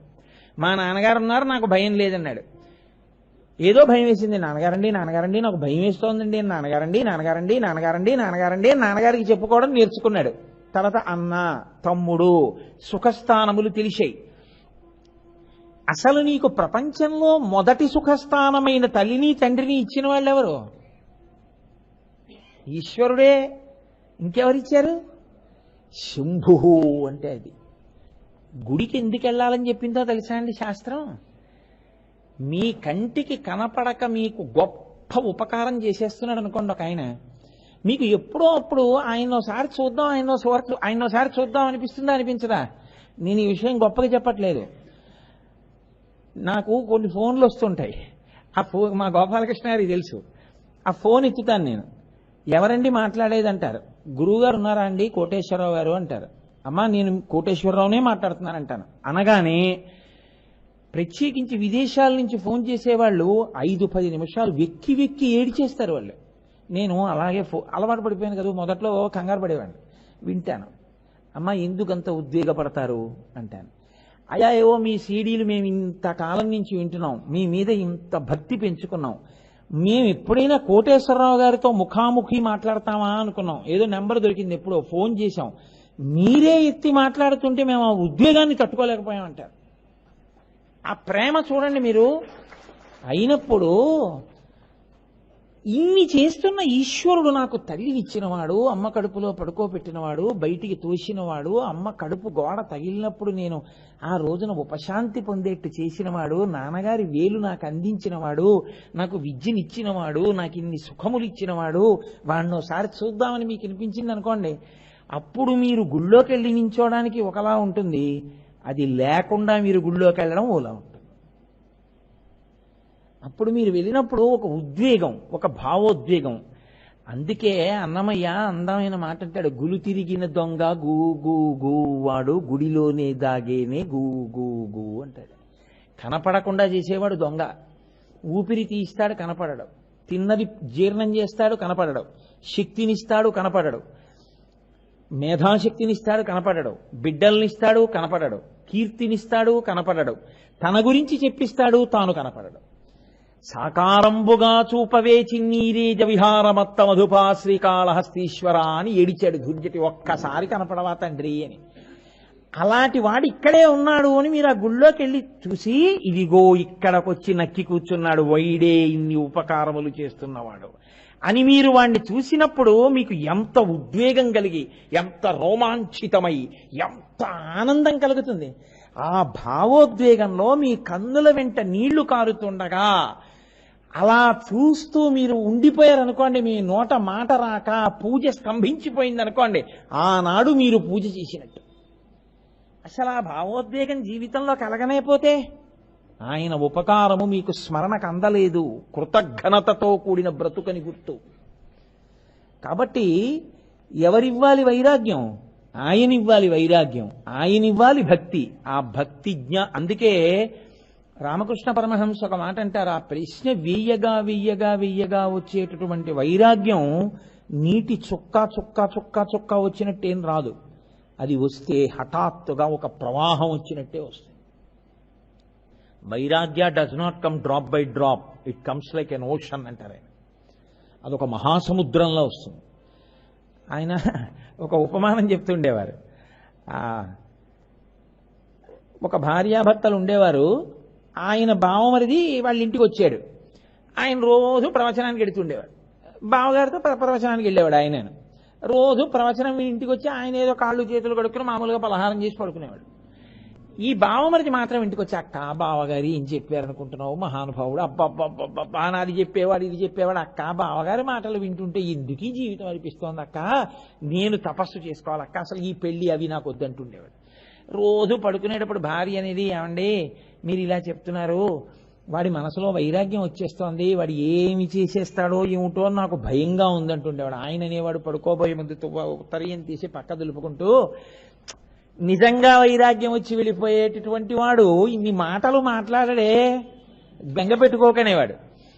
ఆఖరికి ఆవిడ అలా అడుగుతూనే ఉంది. ఓ రోజు ఆయన అన్నాడు, పక్క దులుపుకుంటున్నవాడు, వైరాగ్యం వచ్చినవాడు ఇన్ని మాటలు మాట్లాడు, ఉత్తరీయం తీసి ఇలా బారేసి ఇది ఇలా వెళ్ళిపోతాడు అని చెప్పి ఇదిగో నేను మళ్ళీ వేసేసుకున్నట్టే వైరాగ్యం అంటే. ఆయన ఉత్తరీయం తీసి అలా బారేసి బయటికి వెళ్ళిపోయాడు. ఆవిడ అనుకుంది ఇలా వెళ్ళిపోతాడని చెప్తున్నాడు అనుకుంది, ఆయన మళ్ళీ రాలేదు ఇంకా. అది వైరాగ్యం. కాబట్టి అది ఈశ్వరానుగ్రహం. అది రావాలంటే శాస్త్రం ఉండాలి, గురువు ఉండాలి. ఆ బోధ పడగా పడగా పడగా ఒక రాతిలోంచి ఈశ్వర మూర్తిని తీసుకొచ్చే శిల్పి ముందు దాన్ని గౌరవంగా ఏం చెక్కడో ఆ బండెక్కి కూర్చుని చెక్కేస్తాడు శుభ్రంగా. ఆఖరణ కళ్ళు చెక్కేటప్పుడు చిన్న ఉలి పెట్టుకుని చెక్కుతాడు, ఎంత జాగ్రత్తగానో చెక్కుతాడు. ఇప్పుడు దానికి జలాధివాసం, ధాన్యాధివాసం, పుష్పాధివాసం అన్నీ పూర్తయిపోయి ప్రతిష్ఠ అయిపోయింది. ఏమయ్యా చెవి దగ్గర చిన్న బొడి పొండిపోయింది, ఒక్కసారి నిచ్చెన వేసుకుని కొట్టేయన్నారు అనుకోండి, నీకు బుద్ధి ఉందా, అది ఈశ్వరుడయా అంటాడు తప్ప అది శిల అనడు. గురువు అంటే ఏమిటో తెలుసా అండి, ఒక్కొక్క పెచ్చు ఊడగొడతాడు. కొట్టిన చోటే కొట్టవలసి ఉంటుంది శిల్పి. అందుకే గురువు గారు చెప్పే ప్రవచనాలకి పునరుక్తి దోషం ఉండదు. మళ్ళీ చెప్పింది చెప్పారని అనకూడదు. ఎందుకో తెలుసా, కొట్టిన చోట కొట్టాలి. కొట్టగా కొట్టగా చెక్కగా చెక్కగా అందులోంచి అభిషేకమును పొందడానికి యోగ్యమైన మూర్తి బయటికి వస్తుంది. ఆనాడు దానికి ప్రతిష్ట. అప్పటి వరకు చెక్కుతూనే ఉంటారు. కాబట్టి ఇప్పుడు గురువు కావాలి, శాస్త్రం కావాలి. ఈ రెండెవరివ్వాలి? నమ శంభవే చ మయోభవే చ నమ శంకరాయ చ మయస్కరాయ చ నమ శివాయ చ శివతరాయ చ అంటోంది వేదం. నమ శంభవే చ, ఆ శంభుదేవుడున్నాడే సమస్త సుఖములకు కారణమైన వాడే వైరాగ్య సుఖములకు కారణం కావాలి. ఇప్పుడు ఆయన ఏం చేశాడు, ఒకానొకప్పుడు ఆయన ఏం చేశాడంటే, అసలు ఈశ్వర మాకు వైరాగ్యం కావాలి, ఆత్మజ్ఞానం మాకు తెలియాలి అన్న వాళ్ళకి చెట్టు కింద కూర్చుని వీరాసనం వేసుకుని ఒక్కసారి ఇలా చిన్ముద్ర పట్టాడు అంతే. మౌనవ్యాఖ్యా ప్రకటిత పరబ్రహ్మతత్వం యువానం వర్షిష్టాంతే వసదృశగణైరవృతం బ్రహ్మనిష్టై ఆచార్యేంద్రం కరకలిత చిన్ముద్రమానందరూపం స్వాత్మారామం ముదితవదినం దక్షిణామూర్తిమీడే. ఇలా పడితే సనకసనందనాదులకు అర్థమైంది. ఎందుకని? ఆ యుగంలో రాక్షసులు వేరుగా ఉన్నారు. విశ్వామిత్రుడు యాగం చేసేటప్పుడు రాక్షసులు వేరుగా ఉన్నారు. అందుకని వాళ్ళు వస్తున్నారు, యజ్ఞం బాడి చేస్తున్నాడని రాముడికి చెప్పాడు. రాక్షసులు ఇక్కడే ఉంటే ఎవరికి చెప్తాడు? యజ్ఞమే చేయడం కుదరదు అసలు కదండి. కలియుగం వచ్చేటప్పటికీ రాక్షసులు బయట ఉండరు, ఇక్కడే చేరుతారు. కామక్రోధస్య లోభస్య దేహే తిష్టంతి తస్కరాః జ్ఞానరత్నాపహారాయ తస్మాత్ జాగ్రత్త జాగ్రత్త. ఇక్కడే చేరుతారు ఆ శత్రువులు. ఇప్పుడు ఆ శత్రువులు పోవాలి అంటే, జ్ఞానము కలగాలి అంటే, ఆయన దక్షిణామూర్తిలా చెట్టు కింద కూర్చుని మౌనముద్రతో చెప్పినప్పుడు అర్థం చేసుకున్న సనకసనందనాదులు ఉన్నటువంటి స్థాయిలో కలియుగంలో ఉన్నటువంటి భాగవతులు భక్తజనం ఉన్నారా? కుదురుతుందా? కుదరదు. కాబట్టి అక్కడ ఎంత మౌనంగా ఉన్నాడో ఇక్కడ అంత మాట్లాడడానికి రావాలాయన కదండి. అందుకని ముక్తామౌనం వటవిటపినో మూలతో నిష్పతంతి శంభోర్మూర్తిశ్చరతి భువనే శంకరాచార్య రూపా అంటారు. ఏ శంభుమూర్తి చెట్టు కింద కూర్చుని మౌనంగా దక్షిణామూర్తిగా జ్ఞానప్రసాదం చేశాడో ఆయన ఇప్పుడు కూర్చుంటే కుదరదు, లేచి నడవాలాయన. కాబట్టి ఇప్పుడు ఏం చేశాడు ఆయనే? శంభోర్మూర్తిశ్చరతి భువనే శంకరాచార్య రూపా. శంకర భగవత్పాదుల రూపంలో ఆసేతు హిమాచల పర్యంతము నడిచారు. ఆ శంభుమూర్తి దక్షిణామూర్తిగా ఎంత మౌనంగా కూర్చున్నారో శంకర భగవత్పాదాచార్య స్వామి వారు అంత వాదనలు వాదించారు. ఆయన ఎంత మౌనంగా వ్యాఖ్య చేశారో ఈయన అన్ని వ్యాఖ్యానాలు, అన్ని ప్రకటన గ్రంథాలు, అన్ని స్తోత్రాలు ఇచ్చారు. ఆయన ఒక్క చోట కూర్చుంటే ఈయన ఇల్లిల్లు ఆసేతు హిమాచల పర్యంతం తిరిగారు. ఆయన ఆత్మారాముడై నిలబడిపోతే నాకు భిక్ష పెట్టిన తల్లెల్లా నా అమ్మే అని అమ్మ ఆర్యాంబను వదిలిపెట్టి సంజసించి ఇళ్ల ముందుకొచ్చి భవతి భిక్షాందేహి అన్నారు. అని తిరిగారు కాబట్టి శాస్త్రం అందింది. శంకర భగవత్పాదులే పుట్టి ఉండకపోతే, శంభుదేవుడు శంకరాచార్య స్వామిగా భూమి మీద అవతరించి ఉండి ఉండకపోతే అసలు వేదము యొక్క ప్రమాణము నిలబడడం ఎలా? శంకర విజయాల్లో వర్ణన చేస్తారు. ఒక లేగ దూడని చిన్ని దూడ, దానికి ఇంకా గట్టిగా ఊంచుకు నిలబడడం కూడా రాదు. అటువంటి లేగ దూడ ఆడుకుంటోంది. చుట్టూ ఒక 25 వేట కుక్కలు చేరి నాలుకలు జాపి కోరలు చూపిస్తున్నాయి. ఇప్పుడు ఆ దూడకి పారిపోవడం కూడా రాదు, పడిపోతుంది అది. అటువంటి దూడని అన్ని వేపుల నుంచి కొరకడానికి సిద్ధంగా కోరలతో నోళ్లు తెరిచి ఉన్నటువంటి 20 వేట కుక్కల్ని తరమడానికి ఒక యోధుడు కర్ర పట్టుకొచ్చి నిలబడి ఆ ధేనువుని రక్షించినట్టు సత్యదండాన్ని చేతపట్టి ఆసేతు హిమాచల పర్యంతము పర్యటించి అవైదిక వాదనలు ఖండించి వేద ప్రమాణమును నిలబెట్టి వేదాంతర్గతమైనటువంటి అద్వైత సిద్ధాంతానికి జీవం పోసి మళ్లీ మనందరికీ భక్తి, జ్ఞానము, కర్మ అనేటటువంటివి నేర్పి ఎన్నో దేవాలయాలలో చక్రస్థాపన చేసి ఎన్నో దేవాలయాలకు కుంభాభిషేకాలు చేసి అనేకమైనటువంటి సంప్రదాయాల్ని పునరుద్ధరించి షణ్మత స్థాపనాచార్యులై మళ్లీ ఈ దేశంలోకి అవైదికమైన వాదనలు ప్రవేశించకూడదని 4 దిక్కులా కాపుదలగా తూర్పున జగన్నాథులో గోవర్ధన పీఠము, పడమర ద్వారకలో కాళికాపీఠము, ఉత్తరమున బదరికాశ్రమములో జ్యోతిపీఠము, దక్షిణమున శృంగగిరిలో శారదాపీఠము పెట్టి కంచి పీఠాన్ని అధివసించి 32 సంవత్సరముల జీవిత కాలంలో జగద్గురువై మహానుభావుడై శృతి స్మృతి పురాణానాం ఆలయం కరుణాలయం నమామి భగవత్పాద శంకరం లోకశంకరం అని ఏ మహానుభావుడి పాదములకు నమస్కరిస్తే శృతి స్మృతి పురాణములు అయోమయం లేకుండా భాషిస్తాయో అటువంటి జగద్గురువై లోకమును రక్ష చేయడానికి భూమి మీదకి దిగొచ్చి నడిచి శాస్త్రమును అందించినటువంటి జగద్గురువుగా నిలబడినటువంటి మహాపురుషుడు శంకర భగవత్పాదాచార్య స్వామి. అటువంటి శంకర భగవత్పాదులుగా శివుడు వచ్చి ఉండకపోతే వేదం అందేదా, శాస్త్రం అందేదా? వేదము శాస్త్రము ఇచ్చినవాడు శంభుదేవుడే, వాటిని మళ్లీ ప్రజలకు అందించినవాడు గురు రూపంలో శంభుదేవుడే. కాబట్టి ఇప్పుడు నమ శంభవేచ మయోభవేచ నమ శంకరాయచ మయస్కరాయచ నమ శివాయచ శివతరాయచ. ఆ గురువు మయస్కరాయచ జ్ఞానమిచ్చేటటువంటి గురువుగా శంకరాయచ, శంకరాచార్యులు వారే వస్తున్నారు.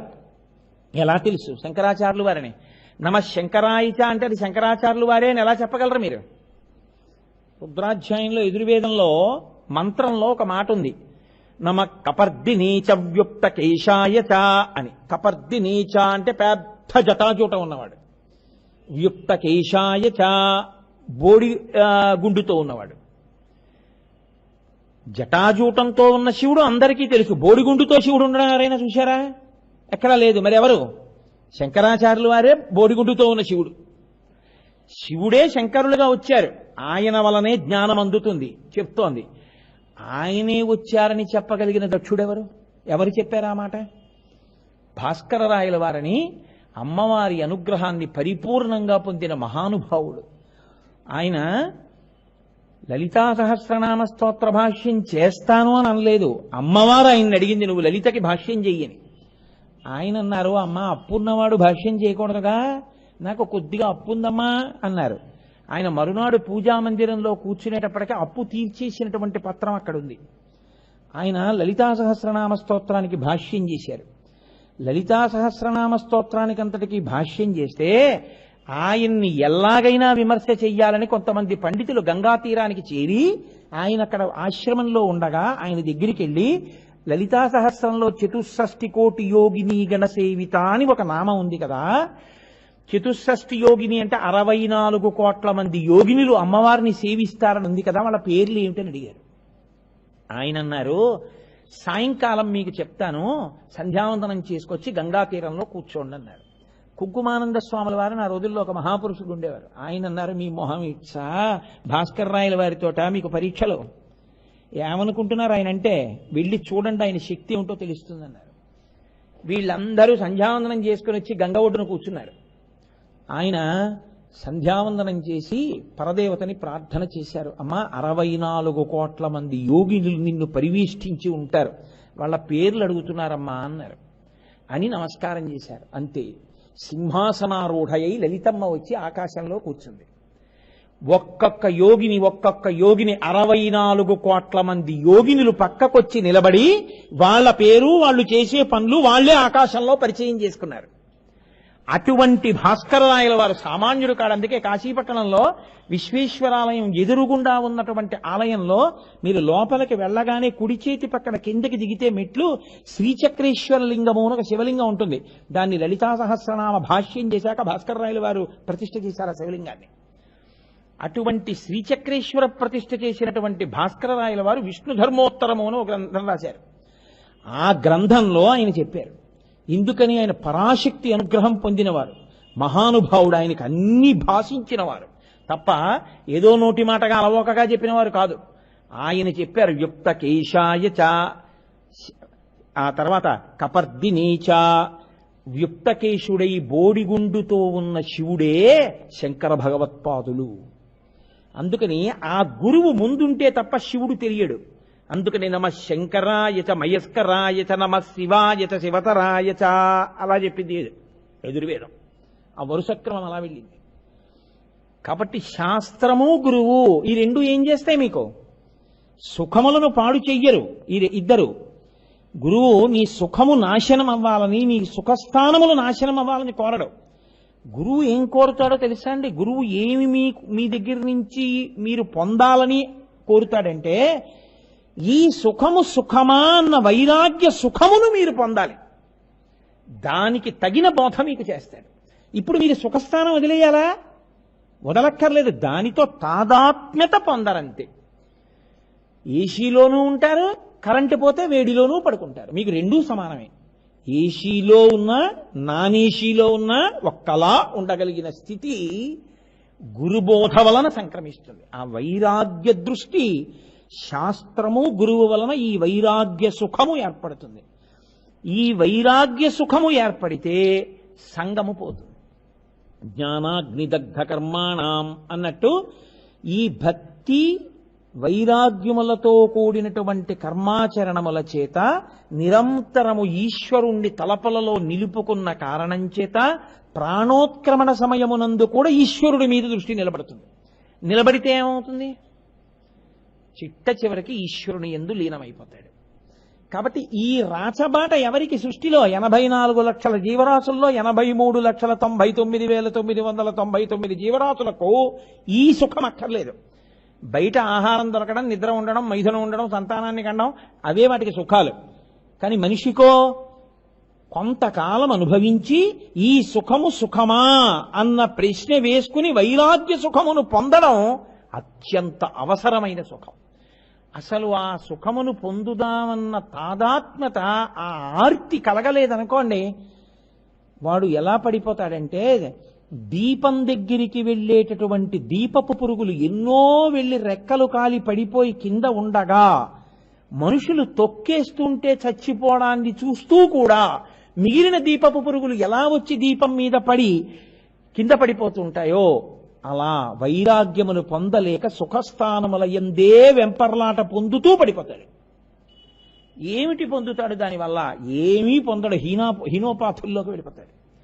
అందుకే పరిపక్వత అంటారు. అందుకే మీరు చూడండి, శాస్త్రంలో మన వాళ్ళు ఎప్పుడూ ఓ మాట అంటారు, ఆయన పండు లాంటి వాడండి అంటారు. పెద్దల దగ్గరికి వెళ్ళారనుకోండి, సమోసాలు పట్టుకెళ్ళరు, పళ్ళు పట్టుకెళ్తారు.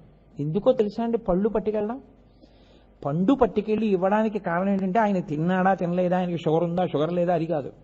ఎందుకు ఇస్తారు పళ్ళు అంటే, మీరు పండారు, నేను పండాలి మీ వలన. మీరు చూడండి, చిన్నతనంలో పంటలు వేసుకున్నారంటారు, పంట నేను పండిపోయానంటారు. పండడం కోసమే ప్రయత్నిస్తారు. పంట పండిందండి అంటారు, పంటలు పండాయండి అంటారు, పంటలు వేసుకున్నామండి అంటారు. ఆఖరికి ఆ కైలాసపాళి అంటారు, అది ఆడుతూ ఆడుతూ కూడా నేను పండిపోయానంటాడు. ఏమిటా పండిపోవడం? ముందు చెట్టుకి పువ్వు పుడుతుంది. మీరు బాగా గుర్తుపెట్టుకోవలసిన విషయం ఏమిటో తెలుసా అండి? ఇది శివనామమునకు అన్వయం అవుతుంది. కానీ ఇప్పుడు మళ్ళీ నేను శివలోకెడితే లేనిపోతే ఇబ్బంది, అందరూ వదిలేశాను అక్కడితో, ఇంకా దాని జోలికే వెళ్ళను నేను అసలు. కాబట్టి పువ్వులో అన్ని పువ్వుల్లోనూ తీపే, కుంకుడు పువ్వులోనూ తీపి ఉంటుంది, మల్లె పువ్వులోనూ తీపి ఉంటుంది పువ్వుగా ఉండగా. పువ్వు పిందెయిందనుకోండి, స్వభావం మొదలవుతుంది. ఇప్పుడు ఈ పిందె బాగా అంటుకుని ఉంటుంది, పిందె కాయ అయిందనుకోండి అంటుకుంటుంది. కాయ పండు అవుతోందనుకోండి, లోపల ఉన్న గుజ్జు రసం కింద మారిపోతుంది, పైన ఉన్న తొక్క రంగు మారిపోతుంది. బాగా పండిపోయింది అనుకోండి, చెట్టు యొక్క ముచికని తనే విడిచిపెట్టి కింద పడిపోతుంది. దీన్ని పట్టుకుని ఉండడం ఋతుమంతం. పట్టుకుని సత్యాన్ని తెలుసుకున్న తర్వాత ఇది పడిపోతుంటే సాక్షిగా ఉండడం పండిపోవడం. ఆ పండిపోవడం ఒక్క ఈ జన్మకే సాక్ష్యం, ఇతర జన్మలకు పండడం ఉండదు. కాబట్టి మన వాళ్ళు ఆటల దగ్గర నుంచి అన్ని పండిపోవడమే నేర్పారు. ఇప్పుడు ఆ పండడానికి వైరాగ్య సుఖం అవసరం అవుతుంది. కాబట్టి ఈ సుఖమునివ్వగలిగిన వాడు, మోక్షానందమునివ్వగలిగిన వాడు కూడా ఆయనే, వినా వేరొకరు లేరు.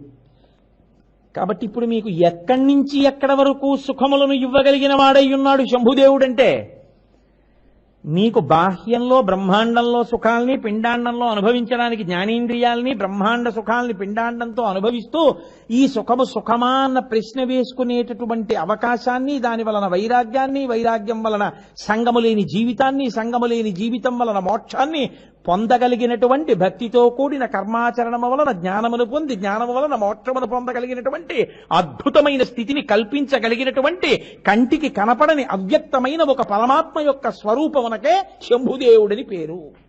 ఇప్పుడు నాకు శంభుదేవుడు అక్కర్లేదు, నేను శంభో అననని ఎవరంటారు? అందుకే మన వాళ్ళు చూడండి ఎప్పుడు ఏమంటారంటే హరహర మహాదేవ శంభో శంకర అంటారు. హరహర పాపము అన్న మాటకు అర్థం ఏమిటంటే ఈశ్వర ప్రస్థానమునందు అడ్డు వచ్చున్నది, దానికి పాపమని పేరు. ఏది అడ్డొస్తోందో దాన్ని తీసేసేవాడు హర. హర హర మహాదేవా, దేవతలకు దేవత అయిన వాడా మహేశ్వర, మహాదేవ శంభో. ఇప్పుడు నీకే సుఖం కావాలో మనసులో అనుకో, చిత్తశుద్ధితో కోరితే అది వైదికమైతే నువ్వు దాన్ని పొందితే బాగుపడతావు అనుకుంటే ఈశ్వరుడు ఇస్తాడు. ఇవ్వకపోయినా ఆయన అనుగ్రహం ఏదో ఉంది, అది ఇస్తే పాడవుతావు అనమాట. నీకు రిజర్వేషన్ దొరకలేదు, దొరుకుంటే కాలిపోతున్న కోచ్లో నీకు బెత్త దొరికేదేమో. కాబట్టి ఏమో ఒక్కొక్కసారి ఇవ్వకపోవడంలో ఈశ్వరానుగ్రహం ఉంటుంది, ఇవ్వడంలోనూ ఈశ్వరానుగ్రహం ఉంటుంది. ఇది పండడం. ఇస్తేనే ఈశ్వరుడు ఉన్నాడు, ఇవ్వకపోతే ఈశ్వరుడు లేడన్నాడే, వాడిది నా ఇంటి పాలేరు ఈశ్వరుడు అన్న భక్తి కాదు. ఆయన ఇవ్వకపోవడంలో కూడా ఏదో ఉందండో అనుకున్నాడు అనుకోండి, వాడు నిజమైన భక్తుడు. కుచేలుడికి కృష్ణుడు ఏమీ ఇవ్వలేదు, పైగా అటుకులు విప్పి తినేశాడు. ఆయన వెళ్ళిపోతున్నాడు. వెళ్ళిపోతూ అనుకున్నాడు, ఇన్నున్నవాడు నాకేమి ఇవ్వలేదేమిటి, నా దరిద్రం గురించి అడగలేదు అనుకున్నాడు. అనుకుని వెంటనే అనుకున్నాడు, అవునులే ఇప్పుడు ఈ దరిద్రుడు సంపద కల్గనేని మదాంధుడై నన్ను మరచునని, వీడికి గాని ఐశ్వర్యం ఇస్తే ఈ ఐశ్వర్యంలో పడిపోయి నన్ను మర్చిపోతాడు, నేను గుర్తుండడం కన్నా ఐశ్వర్యం ఉంటుందని తాను నాకు గుర్తుండడానికి ఐశ్వర్యం ఇవ్వకుండా నన్ను రక్షించాడు కృష్ణ భగవానుడని గెంతుకుంటూ వెళ్ళిపోయాడు. అది పండిన భక్తి. లోకుల్నంగని మెచ్చని ఎలుగని లోలోన నిందింపని చీకాకున్బడని మహాత్ముడనని జేలొగ్గని మూకీభావమునం తిట్టని త్రోయని నీ కారుణ్యము కలిగి ఉండినను అంతే చాలునో శంకర. ఏది ఎలా రాని, ఇవాళ చాలా బాగుందన్నవాడు రేపు నీకేమొచ్చాన్ని, ఓ చాలా సంతోషం సన్మానమే అనుకుని వెళ్ళిపోగలిగిన స్థితిని ఈశ్వరా నాకు కల్పించు. అటు ఇటు కదిలిపోయే మనసుంటే ఉపయోగం ఏముందండి? దుఃఖము మీలోనే ఉంది, సుఖం మీలోనే ఉంది. కాబట్టి ఇంకా శంభుదేవుడు మనని అనుగ్రహించుగాక. కాబట్టి శివో మహేశ్వర శంభు పినాకీ. పినాకీ ఇది చాలా గొప్ప నామం, ఏది కాదు కనుక. పినాకీ అంటే పినాకపాణి అని ఆయనకి పేరు, చాలా గొప్ప పేరు అది. కానీ మన ప్రారంభ కర్మ ఏమిటంటే అసలు ఆ పేరే ఎవరు పెట్టుకోరు. మా గురువు గారు వాళ్ళ అబ్బాయికి పెట్టుకున్నారు. పినాకపాణి అంటే పినాకము చేతియందున్నవాడు. పినాకము అంటే పరమశివుని యొక్క చేతిలో పట్టుకునేటటువంటి ధనస్సు. మనకి పరమేశ్వరుడు యొక్క మూర్తులలో ఎప్పుడూ చేతిలో ధనస్సు ఉండి మనకి పరిచయం బాగా ఉన్నటువంటి స్వామి రామచంద్ర ప్రభు. ఎప్పుడు ఆయన అసలు కోదండంతోనే ఉంటారు. ఆయన కోదండం లేకుండా ఉండేటటువంటి మూర్తి చాలా చాలా అరుదు. లేవని నేను అంటలేదు, ఉన్నాయి. కానీ ఆయన ఎప్పుడూ కోదండం పట్టుకునే ఉంటారు. అటువంటి రామచంద్రమూర్తి కోదండం పట్టుకోవడం మనకి తెలుసు, కానీ పరమశివుడు ధనస్సు పట్టుకుని ఉండడం మనం చూడలేదు. కానీ దానికి పినాకము అని పేరు వచ్చింది. ఎందుకు వచ్చిందో తెలుసా అండి? అనేక కారణములు ఉన్నాయి. కానీ నేను కొన్ని కారణములను మీకు ప్రస్తావన చేస్తాను. ప్రధానమైనవన్నీ ప్రధానమైనవే. పాతి జగదిది పినాకం, లోకమును జగత్తునంతటినీ కూడా రక్షిస్తుంది కాబట్టి దానికి పినాకము అని పేరు. రెండవ కారణం, త్రిపుర దాహ కాలే శరైర్ శరజ్వాలాజాలై నాకం పిహితవాన్ పినాక. త్రిపురాసుర సంహారం చేసినప్పుడు పరమేశ్వరుడు ఆ ధనస్సుని ఎత్తిలా పట్టుకున్నాడు. ఆ ధనస్సుని ఎత్తి పెట్టుకుని ఆయన వింటినారిని ఆకర్ణాంతము సారించాడు ఇలాగా. దానిలోంచి వచ్చినటువంటి వెలుతురు స్వర్గలోకాన్ని కూడా కప్పేసింది. ఇక ఎవ్వరికీ ఏమీ కనపడలేదు. ఏ ధనస్సు నుంచి వచ్చినటువంటి కాంతి స్వర్గలోకమును కూడా కప్పిందో అటువంటి కాంతి కలిగిన ధనస్సు కాబట్టి దానికి పినాకమని పేరు. భయపెట్టడం, భయం పోగొట్టడం చంటితనం నుంచి తల్లిదండ్రులు చేస్తారు. నువ్వు అన్నం తినకపోతే బూచి వచ్చేస్తుందంట. ఇది ఎక్కడి నుంచి ఎక్కడి వరకు ఉందో తెలుసా అండి? అంతటిది కృష్ణుణ్ణి భయపెట్టింది. భిక్షులు ఒత్తురు ఏడ్చిన భిక్షాపాత్రమున వేయిచి బెగడించి నిను శిక్షింతురని చెప్పిన భిక్షులగని తల్లి కనుయు భీతిల్లు నృపా అన్నారు పోతన గారు భాగవతంలో. ఒరే, అన్నం పెడితే, వెన్న ముద్ద పెడితే, పాలు పెడితే తాగట్లేదు, అమ్మ నేను తాగనంటున్నావు కదా, తాక్క అలాగే కూర్చో. కాసేపు ఆగమ్మా మాధవ కవలం తల్లి అని వస్తారు ముష్టి వాళ్ళు. వాళ్ళ డబ్బీలో పడేస్తాను నేను. వాళ్ళు ఏం చేస్తారో తెలుసా? పెద్ద డబ్బీ పట్టుకొస్తారు. వాళ్ళు నిన్ను మూత పెట్టి ఊరు బయట చెట్టు దగ్గరికి తీసుకెళ్లి మూత తీస్తారు. అప్పుడు బయటికి వస్తావు, చీకటి, పెద్ద చెట్టు, అమ్మా నాన్న కనపడరు, ఆకలేస్తుంటుంది, వాళ్ళు నీకు పెట్టరు. అబ్బాయి అలా కూర్చో అని వాళ్ళు తింటుంటారు. అప్పుడు అమ్మ పాలు పోస్తే అమ్మ తాగలేదు, అమ్మ వెన్న పెడితే తినలేదు అని అప్పుడు ఎడుద్దు గనిమే అంది. అంటే నిజంగానే ఎవరో వచ్చి అమ్మ మాధవ కబలం తల్లి అన్నాడు. అనేటప్పటికీ గబగబా వెళ్ళిపోయి అమ్మ రెండు కాళ్ళు పట్టేసుకుని, అమ్మ రెండు తలల మధ్యలోనూ తల పెట్టేసుకుని, అమ్మ నన్ను బిచ్చగాళ్ళ పాత్రలో వేసేకమ్మా అని ఎంతో భయపడిపోయినట్టుగా భయపడిపోతే కుంతీదేవి అంది, నీ భయం చూసి భయానికి భయం వేసింది కృష్ణ. అంత భయాన్ని నటించాడు మహానుభావుడు. కాబట్టి ఈశ్వరుడికే తప్పలేదు భయపెట్టడం అన్నది తల్లి. లోకంలో అమ్మ భయపెడుతుంది, నాన్నగారు భయపెడతారు. ఎందుకు భయపెడతారో తెలుసా అండి? మీరు భయపడిపోవాలి, మీకు తావీజు కట్టించాలని కాదు, అలా భయపెట్టి మిమ్మల్ని బాగు చేయాలని. డాక్టర్ గారు ఇంజక్షన్ చేస్తారు, ఆయనకేం సరదా ఏమిటి మీకు అలా పొడి చేస్తే? మీకు అనారోగ్యం కలగకుండా చేస్తారు, కలిగింది పోవడానికి చేస్తారు కదూ. అది దయయందు అంతర్భాగం. ఇంత ఉపోద్ఘాతం నేను ఎందుకు చెప్తున్నానంటే మీరు ఘోర రూపుడు అనగానే భయపడిపోతారేమో అని. ఈశ్వరుడు కూడా ఘోర రూపంతో ఉంటాడు. ఎందుకుంటాడో తెలుసా అండి? అందుకే అమ్మాయి పెళ్ళి అవ్వట్లేదండి, రుద్రాభిషేకం చేసుకోండి. అబ్బాయికి ఉద్యోగం రావట్లేదండి, రుద్రాభిషేకం చేసుకోండి. ఏమిటో ఒంట్లో బాగుండట్లేదండి, అందరం అస్తమానం డాక్టర్ గారి దగ్గరికి వెడుతున్నాం, రుద్రాభిషేకం చేసుకోండి. ఏమిటోనండి మా అబ్బాయికి పాపం అలా చదువుతూ ఉంటాడు కానీ పైనుంచి కింద వరకు చదివేస్తాడు, కానీ ఒక్కటి జ్ఞాపకం ఉండదు. అక్బర్ హుమాయూన్ కుమారుడు. అక్బర్ పుట్టగానే హుమాయూన్కి చాలా కష్టములు వచ్చాను. అక్బర్ ఎవరి కుమారుడు రా అని అడిగారు అనుకోండి, నేను చదివానా అంటాడు. అంటే వాడికి చదవడం ధర్మం, కళ్ళు తిరిగేస్తుంటాయి, నోరు చదువుతుంటుంది, వాడి మనసు ఎక్కడ ఉంటుంది? అమ్మ తయారు చేసిన నువ్వులు గుండా పెట్టబోయే దద్దన్నం ఆలోచిస్తున్నాడేమో బహుశా. కాబట్టి ఇప్పుడేం చేయాలి? రుద్రాభిషేకమే. అదేమిటి అన్నిటికీ అదే, పిడిక్కి బియ్యానికి ఒకటే మంత్రం అంటారు. అన్నిటికీ రుద్రాభిషేకమే. ఎందుకో తెలుసా అండి? మీరు ఒక్కటే బాగా జ్ఞాపకం పెట్టుకోండి. ఇందులో పాతి జగదిది పినాకం అని దానికి పేరు. ఈశ్వరుడు సమస్త సుఖస్థానములను ఇస్తాడు. అన్ని సుఖములు ఎవరి కోసం? మన కోసమే సృష్టిస్తాడు. ఆయన ఏది చేసినా మనం పాడైపోవాలని చేయడు. తల్లిదండ్రులు ఏదైనా పిల్లలు పాడైపోవాలని చేసేది ఉంటుందా? మీరు ఆలోచించండి, ఉండదు. ఇది తీసుకొచ్చి వాడికి పెడతాను వాడు పాడైపోతాడని తండ్రి తీసుకొస్తాడా? ఇది వండి పెడతాను వాడు పాడైపోతాడని తల్లి పెడుతుందా? పెట్టదు. మరి తల్లిదండ్రులు ఎందుకు అన్నీ తీసుకొచ్చి పిల్లలకి ఇస్తున్నారు? టీవీ తీసుకొచ్చి ఇచ్చారు, వాడు పాడైపోవాలని ఇచ్చారా? వాడేదో కాస్త వార్తలు చూస్తాడు, ఎక్కడెక్కడ ఉన్నవి చూస్తాడని వాళ్ళు అనుకున్నారు. తల్లి తండ్రి నిద్రపోయిన తర్వాత రాత్రి వీడు చదువుకుంటున్నాడు అనుకుంటే వీడు 10 నుంచి 12 వరకు సినిమాయో క్రికెటో చూసి పడుకుంటే తల్లిది తండ్రిది తప్ప అది. వాడికి ఎలా వాడుకోవాలో తెలియలేదు. ఈశ్వరుడు బాగా జ్ఞాపకం పెట్టుకోవాలి మీరు ఈ విషయాన్ని. ఈశ్వరుడు సమస్త సుఖస్థానములను ఇస్తాడు. అందుకే ఈశ్వరానుగ్రహమునకు పరాకాష్ఠ ఎక్కడో తెలుసా అండి? ఒక్క సనాతన ధర్మంలోని మృత్యువు దేవత.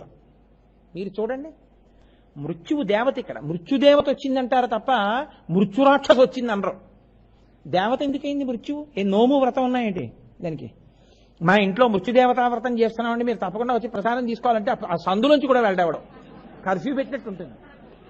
మరి ఎవడూ వ్రతం చేయని దానికి, ఎవడూ నోము పట్టని దానికి, అసలు ఆ ఫోటోయే లేని దానికి దేవత ఎలా అయింది? నువ్వు ఆవిడ్ని అడగకపోయినా ఆవిడ నీకు అనుగ్రహం ఇస్తుంది. ఏమిటో తెలుసా? ఈ కోటంతా శిథిలం అయిపోయి చేతులు వణికిపోతున్నా, చెవులు వినపడకపోయినా, కళ్ళు కనపడకపోయినా, వాసన తెలియకపోయినా, బుద్ధి మందగించేసినా, ఏది జ్ఞాపకం ఉండకపోయినా ఈ తాళం చెవులు గుర్తి ఇక్కడ పెడతాడు, పక్క గదిలో వెతుక్కుంటాడు. ఏది గుర్తురాదు, అన్నీ మర్చిపోతాడు. తిందామంటే పళ్ళుండవు, తినకుండా ఉండడానికి భ్రాంతి చావదు, తింటాడు జీర్ణం అవ్వదు, జీర్ణం అవ్వదు అనారోగ్యం, అనారోగ్యం వస్తుంది పెట్టినవాడు తిడతాడు, నీ సింహజాపల్యం మండిపోను, ఇన్నేళ్ళు వచ్చి తిన్నావు చూడు చస్తున్నాను నీతోటి వైద్యుడిని తీసుకొచ్చి అంటారు. ఇన్ని మాటలు పడతాడు, తినకుండా మాత్రం ఉండడు, దొంగతనంగా తింటాడు. వార్ధక్యంబున మోహమూర్ఖతలచే మాతాది రోగాలచే వ్యర్థంబై చెడు ప్రవాహములచే వాత్సల్య చిత్తంబుచే అర్ధధ్యానముచే మహాభ్రమతచే హాస్య ప్రసంగాలచే స్వార్థంబే పరమార్థమై చెడుదురి స్వార్థ ప్రజల్ శంకర.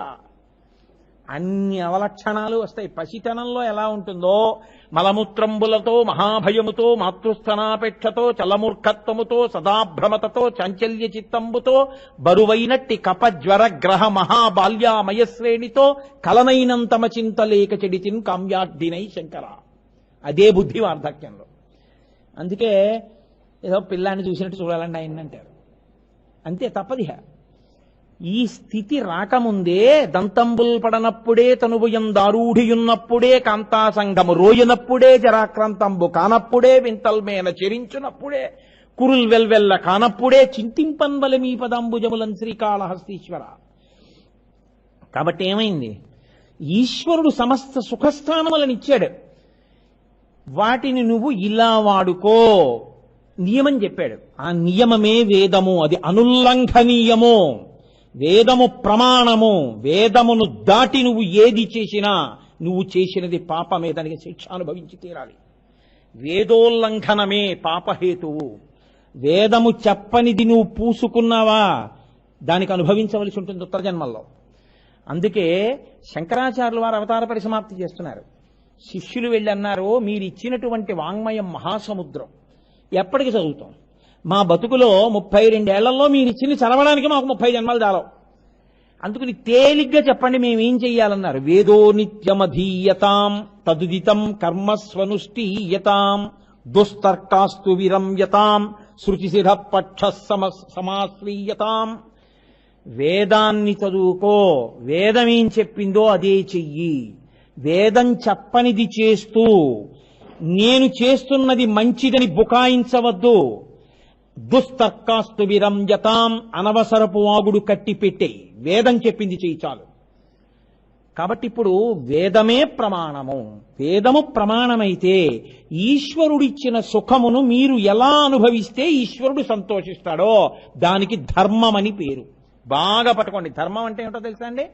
ఈశ్వరుడు ఎలా మిమ్మల్ని సుఖాలు అనుభవించమని చెప్పాడో దానికే ధర్మము అని పేరు.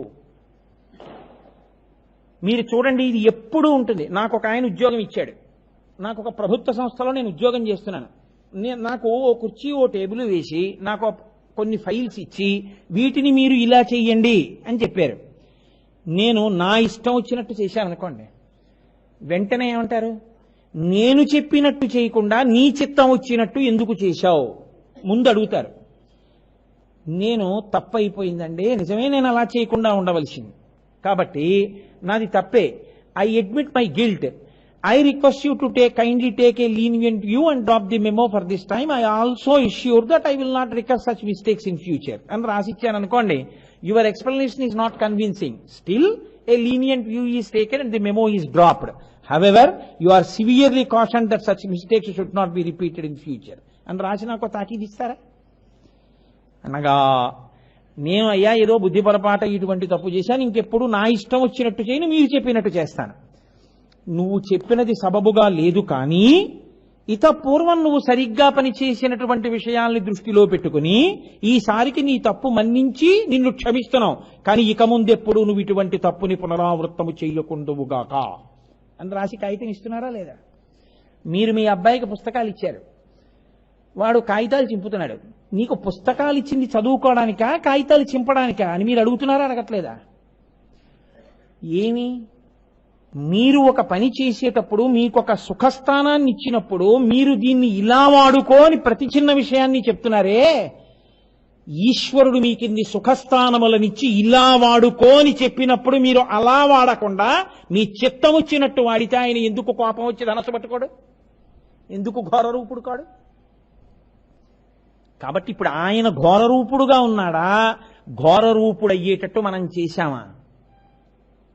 ఇప్పుడు నాన్నగారు చల్లబడాలంటే ఏం చేయాలి? నాన్నగారండి నాది బుద్ధి పొరపాటు అయిపోయింది నాన్నగారండి, నేను ఇంకెప్పుడు ఇలాంటి తప్పు పనులు చేయను నాన్నగారండి, నేను ఏ పేజీలు చింపేశానో అవి రేపు సాయంకాలానికెల్లా మా స్నేహితుడిని అడిగి రాసి అంటించి మీకు చూపిస్తాను, ఇంకా ఏ పుస్తకం చింపను నాన్నగారండి అన్నారు అనుకోండి. ఇప్పుడు నాన్నగారు ఏం చేస్తాడు? రుద్రుడు శివుడు అవుతాడు, మళ్ళీ ప్రశాంతత పొందుతాడు. పొంది సరే రేపు నాకు చూపించు. ఇంకో 2 పేజీలు చింపేశారనుకోండి, చూపించకపోగా ఇప్పుడు ఏం చేస్తాడు? బెల్ట్ తీస్తాడు. ఇంకో 2 పేజీలు చింపేశారనుకోండి, హాస్టల్లో పెట్టేస్తాడు.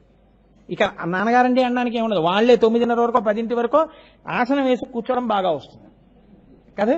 గంట కొడితే తినడం, కూర్చోవడం, కోడి పెట్టల్ని తీసుకెళ్లి ఎలా పెట్టేస్తారో అదేంటి పౌల్ట్రీ ఫామ్ లో అలా 80 మందిని 40 మంది కూర్చునే బల్లల మీద కూర్చోబెట్టడం, అలాంటివి చేసి టీవీ అన్నదే జీవితంలో దూరం అయిపోతే అప్పుడు అమ్మా నాన్న గుర్తొస్తారు కదా. అదే ఈశ్వరుడు చేస్తాడు. దానికే ధర్మం అని పేరు. అందుకే శాస్త్రం అంది రుత్వా అంటే వేదవాక్కు ద్వారా ఆయన ఏం చేస్తాడంటే నువ్వు ఇలా ఉండు బోధ చేస్తాడు. నాకెవరూ చెప్పలేదు. Ignorance of law is no excuse. అయ్యో నాకు తెలియదండి వాళ్ళని చంపేయకూడదని చంపేశానండి, పొరపాటు అయిపోయింది, నాకు తెలియదండి చంపకూడదని అంటే ఏం ఒప్పుకోరు. నాకు వేదం తెలియదండి, నాకు తెలియదండి ఇలా చేయకూడదని, అందుకు నేను ఇలా సుఖాలు అనుభవించేశానండి అంటే ఈశ్వరుడేం క్షమించడు. నీకు తెలిసి ఉండి తీరాలి, నీకు తెలియకపోతే పెద్దల దగ్గర తెలుసుకోవాలి. అందుకే శృతి ప్రమాణం శృతిగా స్మృతిగా పురాణంగా పెద్దలుగా నలుగురిగా వెడుతుంది. అందుకే కాళిదాస మహాకవి రఘువంశ కావ్యం చేస్తూ ఒక మాట అంటాడు, శృతిని స్మృతి ఆవుని దూడ వెంబడించినట్టు వెంబడిస్తుంది, శృతి స్మృతిని పురాణము వెంబడిస్తుంది. కాబట్టి ఈ 3 కూడా తెలియకపోతే పెద్దల యొక్క ప్రవర్తన చూసి నువ్వు నేర్చుకోవాలి. అది రాకపోతే ప్రమాదములకు గురైపోతావు. అప్పుడు ఈశ్వరుడు ఏం చేస్తాడు? ధనస్సు పట్టుకుంటాడు, ఘోరరూపుడు అవుతాడు. ఘోరరూపుడైతే నీకు శిక్ష వేయడం ప్రారంభం చేస్తాడు. అప్పుడు ఏమవుతుంది? కన్నుల వెంట నీరు రావడం మొదలవుతుంది. అరే రే రే ఎంత పాపపు పని చేశాను రా, ఇప్పుడు అనుభవిస్తున్నాను. పాపం చేసేయడం చాలా లోకంలో మీరు చూడండి, అందరూ సుఖాన్ని కోరేవారే. సుఖమునకు హేతువైనటువంటి నిషిద్ధ కర్మ భంజనం చేయడం కనపడదు. మీరు నా మాట పట్టుకున్నారో లేదో, విహిత కర్మాచరణం చాలా తేలికండి. మీరు స్నానం చేయండి అని నేను అన్నాను అనుకోండి, 5కో 6కో 7కో స్నానం చేస్తారు. మీరు కోతిని జ్ఞాపకం తెచ్చుకోకండి అని నేను అన్నాను అనుకోండి, అదే మీకు గుర్తొస్తుంది. విహిత కర్మాచరణం తేలిక, నిషిద్ధ కర్మ భంజనం చాలా కష్టం. ఇది చెయ్యవద్దు అని అన్నాను అనుకోండి, అది చెయ్యకుండా ఉండలేను అంటారు. పైగా అది చెయ్యడం ఎంత తప్పు లేదో చెప్పడానికి ప్రయత్నం చేస్తారు. ఎందుకని? నేను చేస్తున్నది మంచిదే అని సమర్థించే ప్రయత్నం చేస్తారు. ఇది ఇంకా మౌఢ్యం, ఇది రావణ ప్రవృత్తి. అందుకే స్వధర్మో రక్షసాం భీరు సర్వధైనవ సంశయ గమనం వా పరస్త్రీణాం హరణం సంప్రమధ్యమా అంటాడు. ఇదే ధర్మం, రాక్షస ధర్మం. ఎత్తుకొస్తాను, ఏం తప్పేం సీత అంటాడు. ఏమైంది? 10 తెలకాయలు పడిపోయి. అడిగినప్పుడు బానే ఉంటుంది, అనుభవంలోకి వచ్చినప్పుడు అనుభవిస్తావురా. నివర్తయమనో మత్త స్వజనే క్రీతా మనః, తిప్పు మనసు, ప్రమాదంలోకి పోతావు అంది సీతమ్మ. విన్నాడా? 10 తలకాయలు తెగి కింద పడిపోయి. అంటే ధర్మం ధ్రియతే వాజనైరితి ధర్మం, మీరు పట్టుకోవాలి, అనుష్ఠించాలి. ఈశ్వరుడు ఎలా చెప్పాడో అలా చేస్తే ఈశ్వరుడు సంతోషిస్తాడు. ఆయన ఏదీ మిమ్మల్ని వద్దని చెప్పలేదు. ఆయన మిమ్మల్ని తినండి అని చెప్పాడు. సాత్విక పదార్థములనన్నిటినీ ఆయన సృష్టి చేశాడు. చక్కగా మీరు ఈశ్వరుడికి నివేదన చేసి ధార్మికంగా ఈశ్వర ప్రసాదంగా మీరు తీసుకుంటే ఆయన ఎంతో సంతోషిస్తాడు. ఆయన మిమ్మల్ని నిద్రపోవద్దని చెప్పలేదు. నిద్రపోయే ముందు నిద్రాకాలిక సుఖమునిచ్చేటటువంటి శివనామం 11 మాటలు చెప్పి పడుకోమన్నాడు. ఇన్ని పరికిమాలిన మాటలు మాట్లాడిన వాళ్ళు పడుకోబోయే ముందు 11 మాటలు శివ శివ అని పడుకోలేరా? ఓ ఒత్తు లేదు, ఓ కొమ్ము లేదు దానికి. శివ ఏమిటి కష్టం పలకడానికి? 11 మాటలు శివ శివ శివ శివ అని పడుకోలేరా? లేచేటప్పుడు హరిహరి అంటూ లేవలేరా? ఈశ్వరుడు ఏం చెప్పాడో అది చేస్తే ఈశ్వరుడు ప్రీతి చెందుతాడు. ఈశ్వరుడు ప్రీతి చెందితే నాన్నగారు చెప్పినట్టు నడిచాడు పిల్లాడు. నాన్నగారు సినిమాకి తీసుకెళ్తాడు. ఊళ్ళోకి సర్కస్ వచ్చింది, పిల్లాడికి తెలియదు. నాన్నగారు టికెట్లు పట్టుకొచ్చి రే రారా సర్కస్కి వెళ్దాం, మీ మాస్టర్కి నేను చెప్పాను ఇవాళకి ప్రైవేట్కి రాడని చెప్పాను, నేను బెంగలేదులే రా నాతో అని చెప్పి సర్కస్కి తీసుకెళ్తాడు. మీరు ధర్మంలో నిలబడితే ఈశ్వరుడు మీకు అన్నీ ఇస్తాడు. మీరు చూడండి, అందుకే రాముడు రామాయణంలో ధర్మంలో నిలబడ్డాడు. పశువులు ఆయనకి సహకరించాయి. సీతమ్మ తల్లిని అపహరించినప్పుడు పర్వతాలు చెప్పడానికి భయపడ్డాయి, నదులు చెప్పడానికి భయపడ్డాయి. లేళ్లు జింకలు ఏడుస్తూ సీతమ్మ తల్లిని ఎటు అపహరించాడో అటు పరిగెత్తుకెడుతూ చూపించాయి రాముడికి. చెట్లు సహకరించాయి, జటాయువు పక్షి సహకరించింది, రాక్షసుడు విభీషణుడు సహకరించాడు, వానరుడు సుగ్రీవుడు సహకరించాడు, మనుష్యులు సహకరించారు. వీళ్ళు వాళ్ళు కాదు, అందరూ సహకరించారు. కారణం ఆయన ధర్మాన్ని పట్టుకున్నాడు. ఈశ్వరుడు ఎలా చెప్పాడో అలా బ్రతికిన వాడికి ఈశ్వరుడు యొక్క రక్ష సర్వకాలముల యందు ఉంటుంది. ఈశ్వరుడు ఎలా చెప్పాడో అలా కాకుండా సొంత బుద్ధితో బతుకుదాం అనుకున్నవాడు దాని ఫలితాన్ని కూడా అనుభవించవలసి ఉంటుంది. అది ఇచ్చేటప్పుడు మండుతాడు, జ్వలంతం ఆగ్రహిస్తాడు. ఆగ్రహించి ధనస్సు పట్టుకు నిలబడతాడు. ఏమిరా, నేను నీకెందుకు ఇచ్చాను, నువ్వేం చేస్తున్నావు? ఊరుకుని ఊరుకుని ఊరుకుని ఊరుకుని ఊరుకుని అయినా వినకపోతే ఆయన ధనస్సు పట్టుకు నిలబడ్డ తర్వాత ఏడవడం ఎలా ఉంటుందో తెలుసా అండి? నీకు అనుభవంలో ఉండదు. ఎందుకో తెలుసా?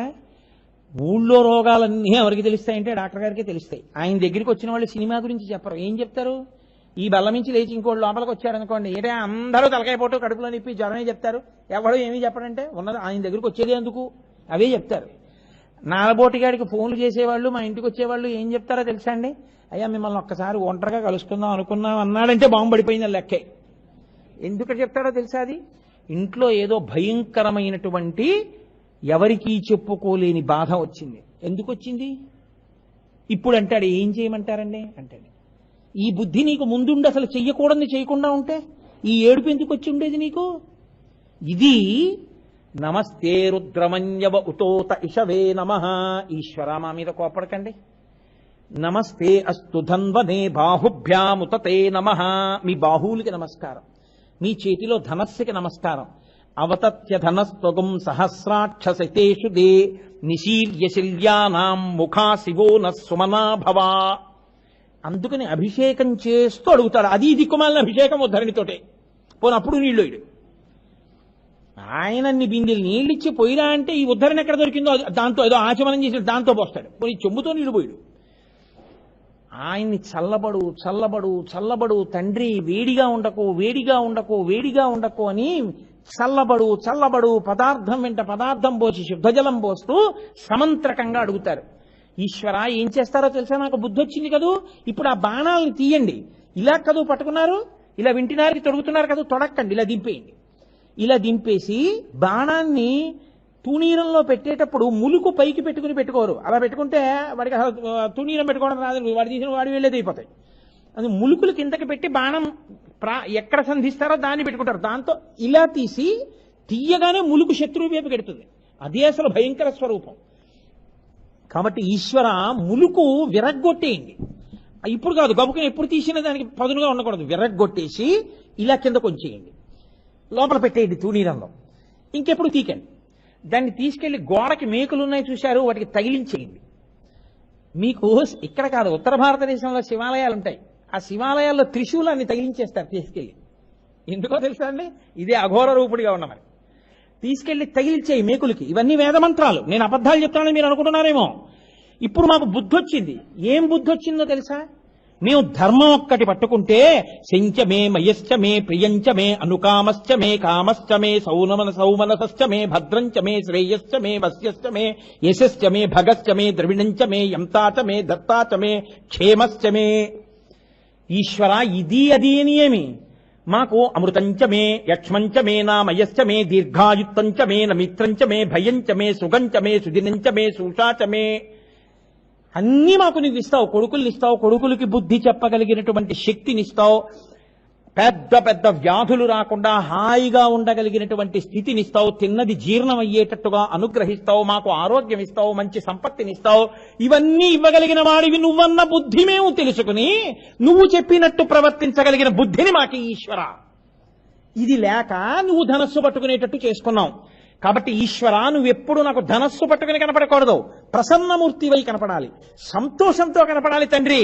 ఇలా అయిపోవడానికి కారణం ఏంటి? మనసు చంచలమై తిరిగిపోయింది, అక్కర్లేనివన్నీ కోరుకుంది. సదామోహాటవ్యాం చరతి యువతీనాం కుచకిదౌ నటత్యాసా శాఖా స్వతతి జడితి స్వైరమభిత కపాలిన్ భిక్షోమే హృదయ కపి మత్యం తచ్చపలం దృఢం భక్త్వా బద్ధ్వా శివ భవత దీనం కురి విభో.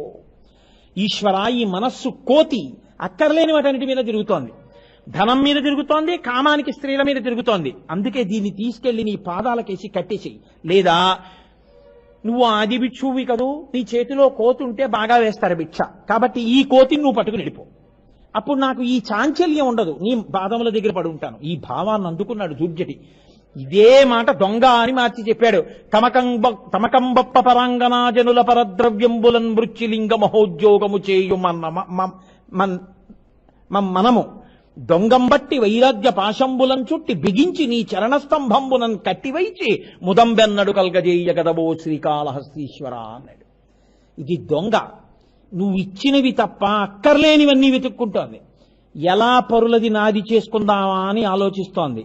ఇటువంటి దొంగను అప్పచెప్పేశాను నీకు. స్తంభానికి కట్టేయాలిగా, దొంగ కనపడితే అందరికీ తెలియాలి దొంగ అని. కాబట్టి ఈశ్వరా నీ కాళ్ళు అనేటటువంటి స్తంభాలకు కట్టేయి, నీ పాదాల దగ్గర పడుంటానన్నాడు దుర్జటి. ఇది లేకపోతే ఏమవుతుందంటే ధర్మమునందు అనురక్తి నశించిపోతే అధర్మమును పట్టుకుంటాడంటే నిషిద్ధ కర్మ. ఈశ్వరుడు ఏది చెయ్యొద్దన్నాడో దాన్ని పట్టుకుంటాడు. ఇప్పుడు ఈశ్వరుడు ఏది చెయ్యొద్దంటే దాన్ని పట్టుకున్నాడో దాని వలన ఈశ్వరుడు యొక్క క్రోధమునకు గురవుతాడు. గురైతే ఏమవుతుంది? ఆయన భయంకరమైన శిక్ష వేయడానికి ఘోర రూపంతో నించుంటాడు. ఆ స్థితి రాకుండా ఉండాలి అంటే నాన్నగారు చెప్పిన మాట వింటే నాన్నగారికి ఎంత చెయ్యాలో మనకి తెలుసు. అందుకే మీరు రాముణ్ణి చూడండి. జనక మహారాజు గారు గబగబా స్వర్ణ కలశంలో నీళ్లు పట్టుకుని వచ్చి శివధనస్సుని ఎరగొట్టావు కదయా, ఇదిగో నీకు కన్యాదానం చేస్తున్నా, సీతమ్మని బుచ్చుకో అన్నాడు. ఇవ్వడానికి నువ్వెవరు, బుచ్చుకోవడానికి నేనెవరు? నా ఎడం పక్కన కూర్చోవడానికి, భార్యాస్థానంలో కూర్చోవడానికి ఎవరు యోగ్యురాలో నిర్ణయించవలసిన వాడు మా నాన్నగారు. నాకు విద్య నేర్పినవాడు, బుద్ధులు నేర్పినవాడు, గాయత్రోపదేశం చేసినవాడు, విధి విద్య నేర్పినవాడు, నా గురించి అహరహం పరిశ్రమించినవాడు నా తండ్రి దశరథుడు. ఆయన్ని చెప్పమను పెళ్లి చేసుకుంటా, లేకపోతే నేను పుచ్చుకోనన్నాడు. నేర్పాడు ఈశ్వరుడు. అందుకే మనకి పెద్దలు ఒక మాట చెప్తూ ఉంటారు, ఏదైనా ఈశ్వరుడిస్తే పుచ్చుకోవడం నేర్చుకుంటే, నీ వెంపర్లాటను వదులుకుంటే నీ అంత ఐశ్వర్యవంతుడు లేడు. నీవు వెంపర్లాట పడి పరిగెత్తడం నేర్చుకుంటే నీ అంత దరిద్రుడు లేడు. ఎవడు దరిద్రుడు? ఇద్దరే దరిద్రుడు లోకంలో. ఆకలేసినప్పుడు తినడానికి లేనివాడు, ఉండి ఆకలేసినప్పుడు తినడానికి సమయం లేనివాడు. కాదా? ఇద్దరు దరిద్రులే. ఆకలేసింది తినడానికి లేదు దరిద్రుడు, ఆకలేసింది తినడానికి సమయం లేదు, డబ్బు కోసం తిరుగుతుంటాడు ఎప్పుడును. కావాలంటే ఎసిడిటీకి ఒక టాబ్లెట్ వేసుకుంటాడు, కానీ అక్కడ తిరగడం మాత్రం మాండవు. ఆ వెంపర్లాట నాకు ఈశ్వర. అర్ధమనర్థం భావయ నిత్యం మూఢజహీహి ధనాగమ తృష్ణ కురు సద్బుద్ధిం మనసి వితృష్ణ ఎల్లభసే నిజ కర్మోపాత్తం విత్తంతేన వినోదయ చిత్తం. శంకర భగవత్పాదులు సుత్తి పెట్టి కొట్టి చెప్పారు. కిం వానేన ధనేన వాజికరిభిప్రాప్తేన రాజ్యేన కిం కిం వా పుత్ర కళత్ర మిత్ర పశుభిర్దేహేన గేహేన కిం జ్ఞాతైతక్షణ భంగురం సపతిరోత్యద్యం మనో దూరత స్వాత్మార్థం గురువాక్యతో భజ భజ శ్రీ పార్వతీ వల్లభం. తిరిగావు అధర్మ మార్గంలో, అక్కర్లేని పనులన్నీ చేశావు, డబ్బు తెచ్చావు, మేడలు కట్టావు, మిద్దులు కట్టావు, భూములు కొన్నావు, బంగారం కొన్నావు, డబ్బు దాచావు, అన్నీ చేశావు. నీ శరీరం ఏమైంది? జర్జరీభూతం అయిపోయింది, వృద్ధాప్యం వచ్చేసింది. ఇది విడిచిపెట్టి వెళ్ళిపోతున్నాడు జీవుడు. ఎవరొస్తారు నీ వెంట? కాయము వీడి జీవుడతి కంపిత చిత్తత నేగుచుండవో నాయనయంచు ఎచ్చు నిజ నందన నందినులైన కాని కందోగిని భస్మములు తొలుత దుఃఖమహంబుది సొచ్చు పత్నియన్ కాయము వీడి రారు కదా చేసిన కర్మము పుణ్యము తప్ప శంకరా. ఎవరు రారే నీతో? తల్లి పార్వతీదేవి అనుశాసనిక పర్వంలో మహాభారతంలో ఒక ప్రశ్న వేసింది శంకరుణ్ణి. ఇన్ని ప్రశ్నలు వేసిందో లోకానికి చెప్పిద్దామని ఆవిడికి తెలియకేమిటి, శివ మీరు శ్మశానంలో ఎందుకుంటారని అడిగింది. అంటే ఆయన అన్నాడు, మంచి ప్రశ్న వేసావు పార్వతి, దీని మీదే లోకంలో అక్కర్లేని కొట్లాట్లన్నీ కొట్టుకుంటూ ఉంటారు నా గురించి, ఎందుకుంటానో తెలుసా? బ్రహ్మగారు ఒకసారి అడిగాడు. లోకంలో భూత ప్రేత పిశాచాలన్నీ పుట్టే స్థానం, ఉండే స్థానం, వాటికి పెద్ద రెసిడెన్షియల్ క్వార్టర్స్ శ్మశానం. వాళ్ళందరూ ఏం చేస్తారంటే చీకటి పడ్డాక వస్తారు. ఎక్కడికి వస్తారు అనుకుంటున్నారు? గుళ్ళోకి వస్తారు, గోపురానికి వస్తారు, మీ ఇంటికి వస్తారు, మా ఇంటికి వస్తారు. వచ్చి వాళ్ళు ఎక్కడ కూర్చుంటారో తెలుసా అండి? చాలా మంది తెలియక పూజ గదిలోకి వెళ్ళాలనుకుంటారు, వాళ్ళు కూర్చునేది పూజ గదిలోనే కూర్చుంటారు. ఎందుకో తెలుసా? మీరు సూర్యోదయానికి నిర్మాల్యం తీయకపోతే వాడు పువ్వు వేసేస్తాడు, రాక్షస పూజ అయిపోతుంది, ఇంట్లో దుఃఖం వస్తుంది. కాబట్టి ఇప్పుడు వాడు వచ్చి కూర్చుంటాడు. మీరేమనాలి అందుకే? ఉత్తిష్టంతు భూత పిశాచాహ. ఇక్కడ నేను ఉంటే కదా కోటేశ్వరారు మీరు ఒకసారి ఇక్కడ లేవండి అన్నాం, నేను ఇక్కడ లేవకపోతే నన్ను లేమంటే కాసేపు ఆగి నేను వెళ్ళిపోతాను. మీరు వచ్చి కోటేశ్వరారికి పుష్పమాల వేయుచున్నాను అన్నాను అనుకోండి, పిచ్చే వెర్రే అంటారు మిమ్మల్ని. ఉత్తిష్టంతో భూత పిశాచాహ, ఓ భూత పిశాచములారా మీరు లేవండి అంటున్నారు. మీరు పూజ గదిలోకి వెళ్ళంటే ఉంటే కదూ లేమండం, ఉన్నాయి కదూ. ఎక్కడి నుంచి వచ్చాయి? శ్మశానంలోంచే వస్తాయి. వచ్చి లోకం మీద పడి అల్లరి చేస్తుంటాయి. బ్రహ్మగారు అన్నారు, కష్టపడి నేను సృష్టి చేసి వదులుతున్నాను, అసలు సృష్టి చేసిన దగ్గర నుంచి గర్భిణీ స్త్రీని ఎలా పాడు చేద్దాం, శిశువుని ఎలా పాడు చేద్దాం అని వాళ్ళు తిరుగుతున్నారు. కాబట్టి శివ మీరు పని చేస్తారా? వాటికి ఒక నియమం ఏర్పాటు చేయండి. మీరు వెళ్ళి అక్కడ కూర్చుంటే అందరూ మీ బిడ్డలేగా, మరి లోకాల కన్నా తండ్రి దొంగ ఆయనే. దొంగ పుట్టినా అబ్బాయి మా అబ్బాయి దొంగ కాబట్టి ఆయనకి నేను తండ్రితనం అంగీకరించరండి అంటే కుదురుతుంది ఏంటి? దొంగడు పుట్టినప్పుడు దొంగకి తండ్రి, పోలీస్ ఆఫీసర్కి తండ్రి అయినప్పుడు పోలీస్ ఆఫీసర్కి తండ్రి. ఇద్దరు కొడుకులు, వాడు పోలీస్ ఆఫీసర్, వాడు దొంగ. అయినా తండ్రి మాత్రం ఇద్దరికి తండ్రే కదా. అందుకని మీరు అక్కడ కూర్చుని వాళ్ళు ఇక్కడ ఏమీ పాడు చేయకుండా కాస్త వాళ్ళకి మీరు చెప్తురు. ఆయన అన్నాడు, రే వెడితే వెళ్ళండి కానీ ఉత్తిష్టంతు భూత పిశాచాహ ఏతే భూమి భారకాహ ఏతేషామ విరోధేన బ్రహ్మకర్మ సమారభే ఓం భూ ఓం భువ ఓం శువః అని ఎవడైనా నీళ్లు విసిరినా అక్షతలు విసిరినా లేచి ఇక్కడికి వచ్చేయండి. ఊరే చెప్పలేదంటారేమో, నాకు తెలిసి ఎవడెవడో చెప్తున్నాడు రోజు పొద్దున్నే సంధ్యావందనంలో. అలా చెప్పిన వాడు ఇంట్లో ఉండకండి అన్నాడు. అందుకని సూర్యోదయాత్పూర్వం పీట మీద కూర్చొని ఉత్తిష్టంతో భూత పిశాచాహ అన్నాడు అనుకోండి, వెళ్ళిపోతాయి శివుడి దగ్గరికి. వా వెళ్ళిపోమన్నాడు స్వామి కోటేశ్వరారు, మళ్ళీ మీరు దెబ్బలాడతారని వచ్చేసామండి అంటే. అలా అనలేదనుకోండి, మీరు నా అంతవాడిని నేను మీరు తిరుగుతూ కూర్చున్నారు కూడా వాళ్ళు చక్కగా మీ ఇంట్లోనే ఉంటారు. వాళ్ళు ఏం వెళ్ళిపోమనిలేదు స్వామి, మేము ఎందుకు వచ్చేయడం అని అక్కడ. ఆయన ఎప్పుడైనా ఏటో వాడు చాలా రోజులు అయిపోయింది మహాకరాల అంటే ప్రజెంట్ సార్ అని ఒకసారి కనపడి, ఎరా నువ్వు రావట్లేదు, వాడు ఎప్పుడూ ఉత్తిష్టంతో అనలేదు సార్, అక్కడే ఉన్నానంటాడు. కాబట్టి ఏముంది, కొన్నాళ్ళు ఉండి ఉండి వాడు తినేస్తాడు. కాబట్టి పార్వతీ నేను శ్మశానంలో అందుకు కూర్చున్నాను. ఇప్పుడు మీకేమిటి కష్టమైన అక్కడ కూర్చుంటే? అస్తమానం ఆయన అదే పేరుగా తిట్టారనుకోండి, ఆయన లేచి వెళ్ళిపోతాడు ఎప్పుడు ఉత్తరీయం సర్దుకుని. వాళ్ళకి బుద్ధి లేదు, నేను ఎందుకు కూర్చున్నానో తెలియట్లేదు. వాళ్ళు వచ్చి మేము ఏర్పడతారు, అప్పుడు తెలిసి వస్తుంది అలా ఆయన నిందించినందుకు. ఈశ్వరుడు శ్మశానవాసి మీ మంగళత్వం కోసమే. ఆవిడ అడిగింది ఒకప్పుడు, ఏమయ్యా పినాకపాణి అని పేరు కూడా పెట్టుకున్నావే ఆ ధనస్సు పట్టుకుని, ఎందుకు వచ్చింది ఈ పేరు నీకు, ఏమిటి నీకు ఆ సంతోషం పినాకం అంటే అంది. అంటే అప్పుడు ఆయన చెప్పాడు రహస్యం. ఎప్పుడో పూర్వం కృతయుగ ప్రారంభంలో కణ్వుడు అనబడేటటువంటి ఒక మహర్షి అద్భుతంగా తపస్సు చేశాడు. ఆయన తపస్సు చేసినప్పుడు ఆయన తపస్సు చేసినటువంటి పుట్ట మీద ఒక పెద్ద వెదురు బొంగు పైకి లేచింది. బ్రహ్మగారు చూసి, తపస్సు చేస్తున్న పుట్ట మీద పుట్టిన వెదురు బొంగు, ఇంత పెద్ద వెదురు బొంగు లోకంలో దొరకదు. ఇంత శిల్పులు చూడండి, నదిలో 500 ఏళ్లు నానిపోయిన శిలండి, మంచి శిల్పం చెక్కుతాం మఠంలో పెట్టిద్దామని మఠాధిపతులు అడుగుతూ ఉంటారు. అలా ఇంత గొప్ప వెదురు బొంగు దొరకదని అది తీసుకుని 2 ధనస్సులు తయారు చేశాడు ఆయన. ఒక దాని పేరు పినాకము, ఒక దాని పేరు శారంగము. ఒక దాన్ని పట్టుకెళ్లి విష్ణుదేవుడికి ఇచ్చి అన్నాడు, లోకాన్ని రక్షించవయా ఇది పట్టుకుని అన్నాడు. ఇది పట్టుకెళ్లి పరమేశ్వరుడికి ఇచ్చి ఘోర అఘోర రూపములతో ధర్మాన్ని నిలబెట్టవయా, అవసరమైతే అప్పుడప్పుడు శత్రువులను కూడా తప్పన్నాడు. అందుకని త్రిపురాసుర సంహారంలో పట్టుకున్నాడు. మన యొక్క ధర్మాధర్మ వివక్ష ఎందు పట్టుకుంటాడు ఘోర అఘోర రూపములతో. నా బిడ్డలు పాడైపోకుండా నేను అది పట్టుకుని వాళ్ళని భయపెట్టి, వాళ్ళు నాన్నగారండి నాన్నగారండి తప్పు అయిపోయింది నాన్నగారండి, ఇంకెప్పుడు చెయ్యరు నాన్నగారండి, మమ్మల్ని మన్నించండి నాన్నగారండి, ధనసు పక్కన పెట్టేయండి నాన్నగారండి, బాణాలు పక్కన పెట్టేయండి నాన్నగారండి, కత్తి వదిలేయండి నాన్నగారండి అని ఏడిస్తే అవన్నీ పక్కన పెట్టి వాళ్ళని రక్షిస్తుంటాను పార్వతి, అందుకని నాకు ఆ పినాకం అంటే చాలా ఇష్టం అని చెప్పాడు. ఆ రెండూ చెక్కుతున్నప్పుడు ఒక పెద్ద మొన కింద పడింది. ఇంత పెద్ద పెచ్చు కింద పడిపోయింది కదా, ఈ ఒక పెచ్చు వదిలేయడం ఎందుకని ఆ పెచ్చుతో ఓ విల్లు చేశాడు. అది గాంధీవం. బ్రహ్మగారు అక్కడి నుంచి ఆ గాంధీవం వచ్చింది. ఆ గాంధీవం మీద గొప్ప వ్యామోహం అర్జునుడికి.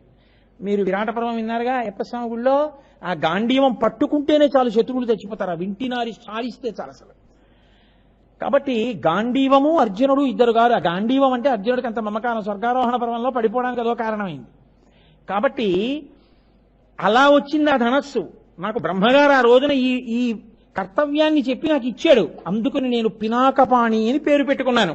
ఎవరైనా దీన్ని స్మరిస్తే వాళ్ళని కాపాడడం కోసం పార్వతి నేను ఈ పినాకాన్ని పట్టుకుని ఉంటాను. అందుకే పినాకీ అని ఒక్కసారి స్తోత్రం చేసి నమస్కారం చేసి, ఈశ్వర మేమేమైనా తప్పులు చేసి ఉంటాం, తప్పులు చేయకపోవడం ఏంటి, మేము చేసేవన్నీ తప్పులే తండ్రి, మేము తప్పులు చేస్తున్నాం, మీరు చమత్కారం పట్టుకోవాలి జాగ్రత్తగా.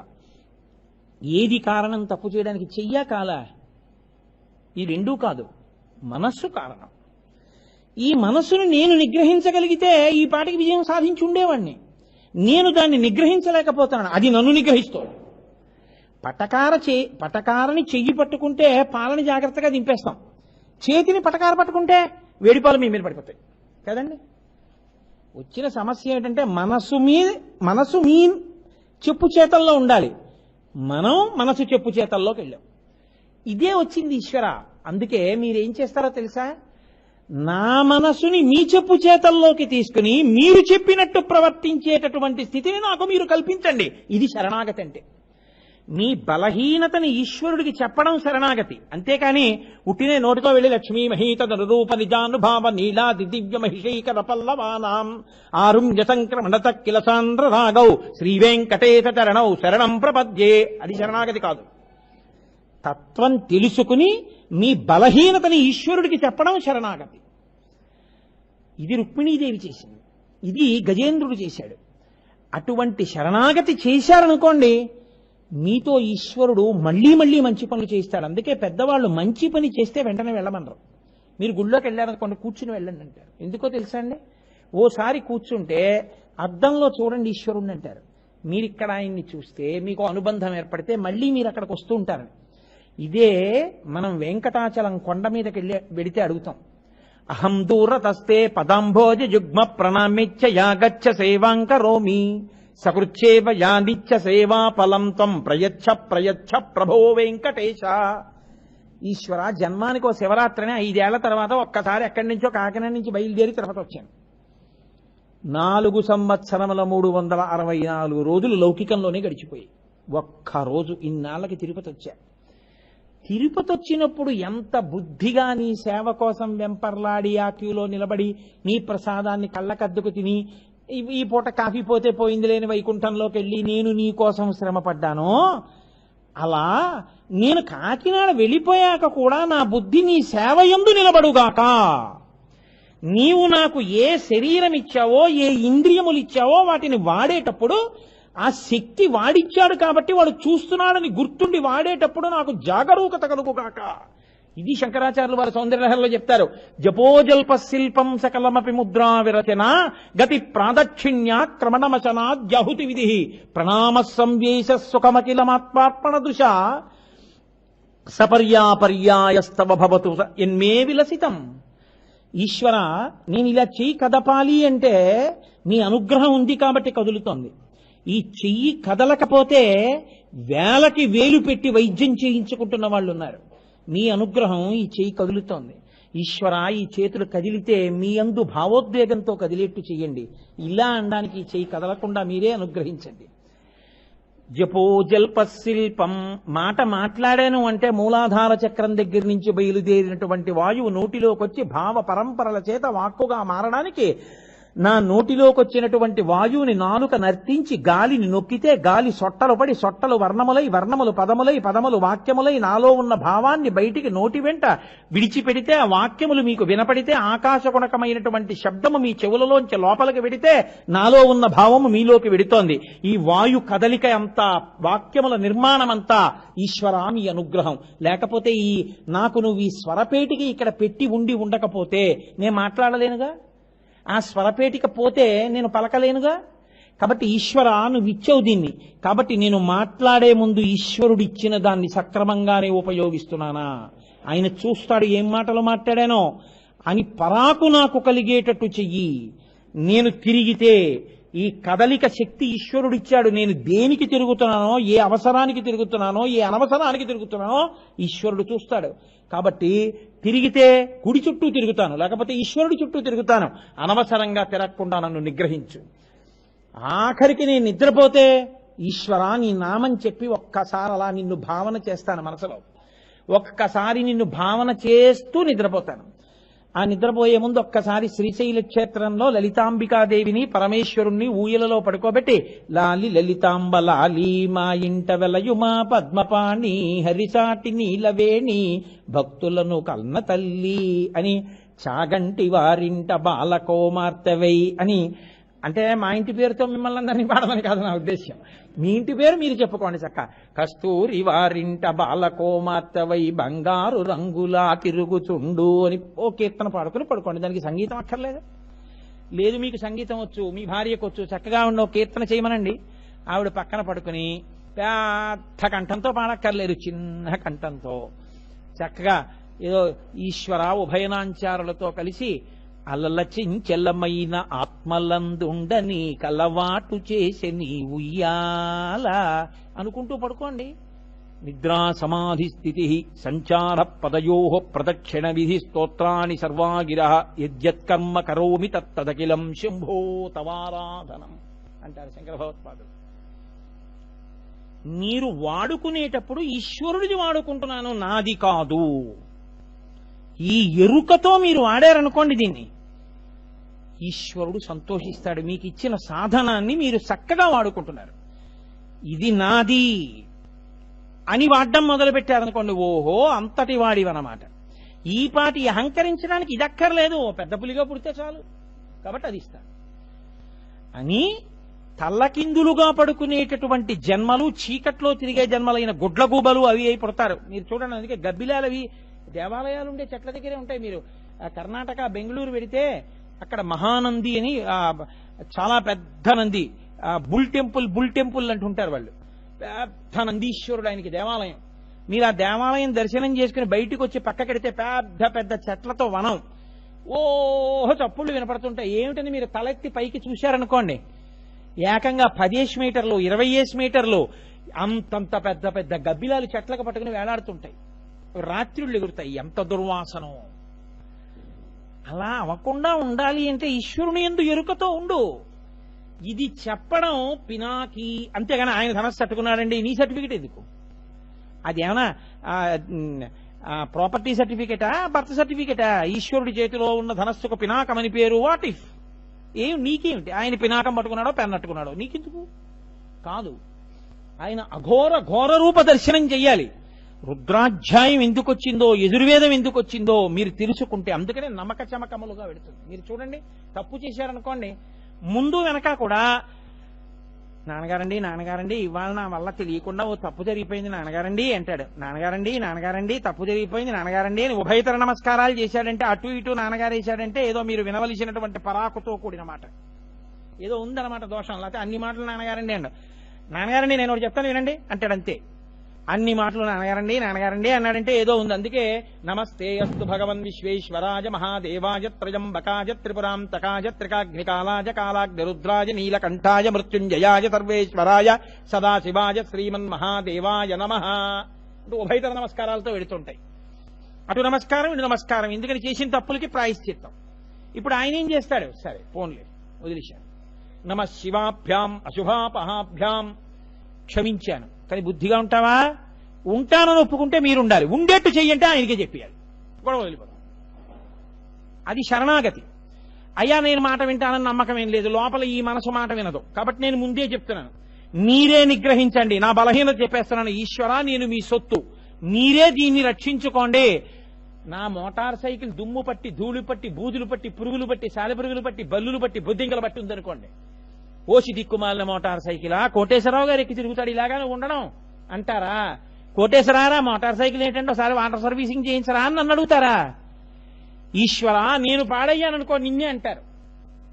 ఇంత పాడైపోతున్నవాడు నీకు ఎక్కడ దొరుకుతాడు? అదో గాంభీర్యం.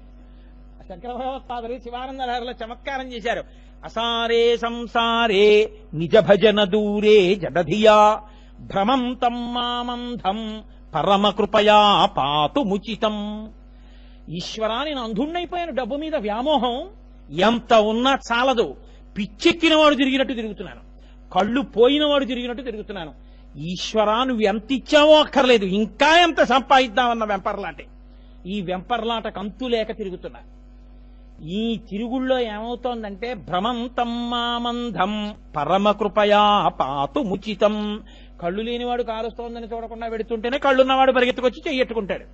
అయ్యో అయ్యో గుడ్డివాడివా, కారు కింద పడిపోతావరా, బుద్ధుండక్కర్లేదా, పోనీ ఎవరన్నా పట్టుకుని దాటమనొద్దు అంటాడు. కాబట్టి నేను గుడ్డాన్ని, డబ్బు కోసం పిచ్చెక్కి కళ్ళు పోయి తిరుగుతున్నాను. నువ్వు ఇచ్చిన దాంతో నాకు తృప్తి లేదు. భ్రమం తమ్మామంధం పరమ కృపయా పాతు ముచితం.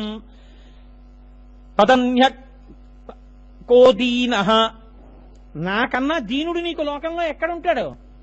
కాబట్టి నేనింత దీనుండి, నువ్వో అంతటి రక్షకుడివి. కాబట్టి ఏం చేస్తావు?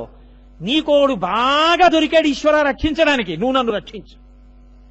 మీ బలహీనతని చెప్పడం ఎటువంటిదో తెలుసా అండి ఈశ్వరుడి దగ్గర? చాలా గమ్మత్తైన విషయం. నేను తరచూ ఒక విషయం చెప్తుంటాను. పరమాచార్య స్వామి వారి అనుగ్రహంతో రాజుగారు యుద్ధం చేస్తున్నారు.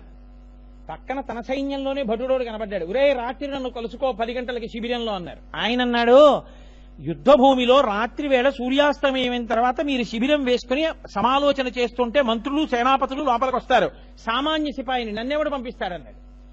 ఆయన అన్నాడు, ఈ ఉంగరం పట్టుకో, ఇది చూపించి లోపలికి పంపిస్తారన్నాడు. చూపించక్కర్లేదు, ఆ ఉంగరం పట్టుకొచ్చిన వాళ్ళు చాలా మంది లైన్లో ఉంటారు, అపాయింట్మెంట్లు ఉండవు. ఈ ఉంగరం పట్టుకుని నా శిబిరం చుట్టూ తిరుగుతుండే, ఎవరిని అడక్కు, వాళ్లే నిన్ను పట్టుకుని నా డిగ్రీ తీసుకొస్తారన్నాడు. ఇదేమిట్రో ఆయన ఆ ఉంగరం చూశాడు. ఆయన అది శత్రురాజు గారి ఉంగరం. అమ్మ బాబోయ్ మహాప్రభో, నాకు ఇది ఎందుకు అన్నాడు. అది పట్టుకు తిరగరా, రాత్రి నా శిబిరం దగ్గర వాళ్లే తీసుకొచ్చేస్తారు అన్నాడు. ఇప్పుడు రాజుగారి ముద్రిక ఉన్నవాళ్లు, రాజుగారి అనుమతి కోసం ఎదురు చూస్తున్న వాళ్ళు బారులు తీసి బయట విజిటర్స్ స్లిప్ ఇచ్చి కూర్చుని ఉన్నారు. ఈయన అగంతకుళ్లే తిరుగుతున్నాడు ఆ ఉంగరం పట్టుకుని. చీకట్లో ఎందుకురా నువ్వు ఇక్కడ తిరుగుతావు? అబ్బాయి ఏం లేదండి ఏం లేదండి అన్నాడు. ఏది వెతికారు, శత్రురాజు ఉంగరం దొరికింది. ఊరే, వీడిని తీసుకెళ్లి అప్పచెప్తే మనకు ప్రమోషన్ వస్తుందా అని గబగబా తీసుకెళ్లి రాజుగారి దగ్గర పెట్టి, మహారాజా వీడి చీకట్లో శత్రురాజు ఉంగరం పట్టుకు తిరుగుతున్నాడు మీ శిబిరం దగ్గర, వీడి సంగతి నేను చూస్తాను, మీరు బయటికి వెళ్ళండి అన్నాడు. ఊరే, ఇందుకే రా ఇచ్చాను, వేళ పట్టుని నిన్ను ముందు తీసుకొచ్చేస్తారని అన్నాడు. ఇప్పుడు నాకు చెప్పండి, శత్రురాజు ఉంగరం రాజదర్శనానికి మార్గం అయిందా లేదా? మీ మనసు మీ మాట వినకపోతే, వింటలేదు అని శత్రువుగా ఉందని, శత్రురాజు ఉంగరం అయిపోయిందని పరాదేవతకి చెప్పండి, ఈశ్వరుడికి చెప్పండి, శంభుదేవుడికి చెప్పండి. ఆయన ఉన్నాడు ఆ మనసును మార్చి మిమ్మల్ని మీ వాణ్ణి చేసుకోవడానికి. అది నిజమైనటువంటి శరణాగతి. అది నడుస్తుంది రుద్రాధ్యాయం. ఈశ్వరా, కాబట్టి మా తప్పులు మన్నించు, నా బుద్ధి మార్చు, నువ్వు చెప్పినట్టు నేను బతికేటట్టు నన్ను అనుగ్రహించు. అందుకే నిత్యాభిషేకం చేసుకునేవాడికి ధర్మమునందు అనురక్తి కలుగుతుంది. ఎందుకో తెలుసా అండి? ఈశ్వరానుగ్రహ సంపన్నుడవుతాడు. కాబట్టి అబ్బో ఇంకా చాలు, పినాకీ వేళ దాటానప్పుడు అరగంట. కాబట్టి పినాకీ పాతి జగదిది పినాకం. ఇప్పుడు ఆయన రక్షిస్తున్నాడా భక్షిస్తున్నాడా? రక్షిస్తున్నాడు. కాబట్టి పినాకపాణి, ఆ నామంట మనని మారుస్తుంది. ఆ నామం మనని ఈశ్వరుడికి దగ్గర చేస్తుంది. అంత గొప్ప నామమని నారాయణుడు ఋషి అయి పార్వతీదేవికి బోధించినటువంటి శివాష్టోత్తరంలో నిన్న విడిచిపెట్టిన దాన్ని ఇవాళ కొత్త నామాన్ని పూర్తి చేయగలిగాం. కాబట్టి శివో మహేశ్వర శంభో పినాకీ రేపు శశిశేఖరతో ప్రారంభం చేస్తాను. అందులో ఇక రాబో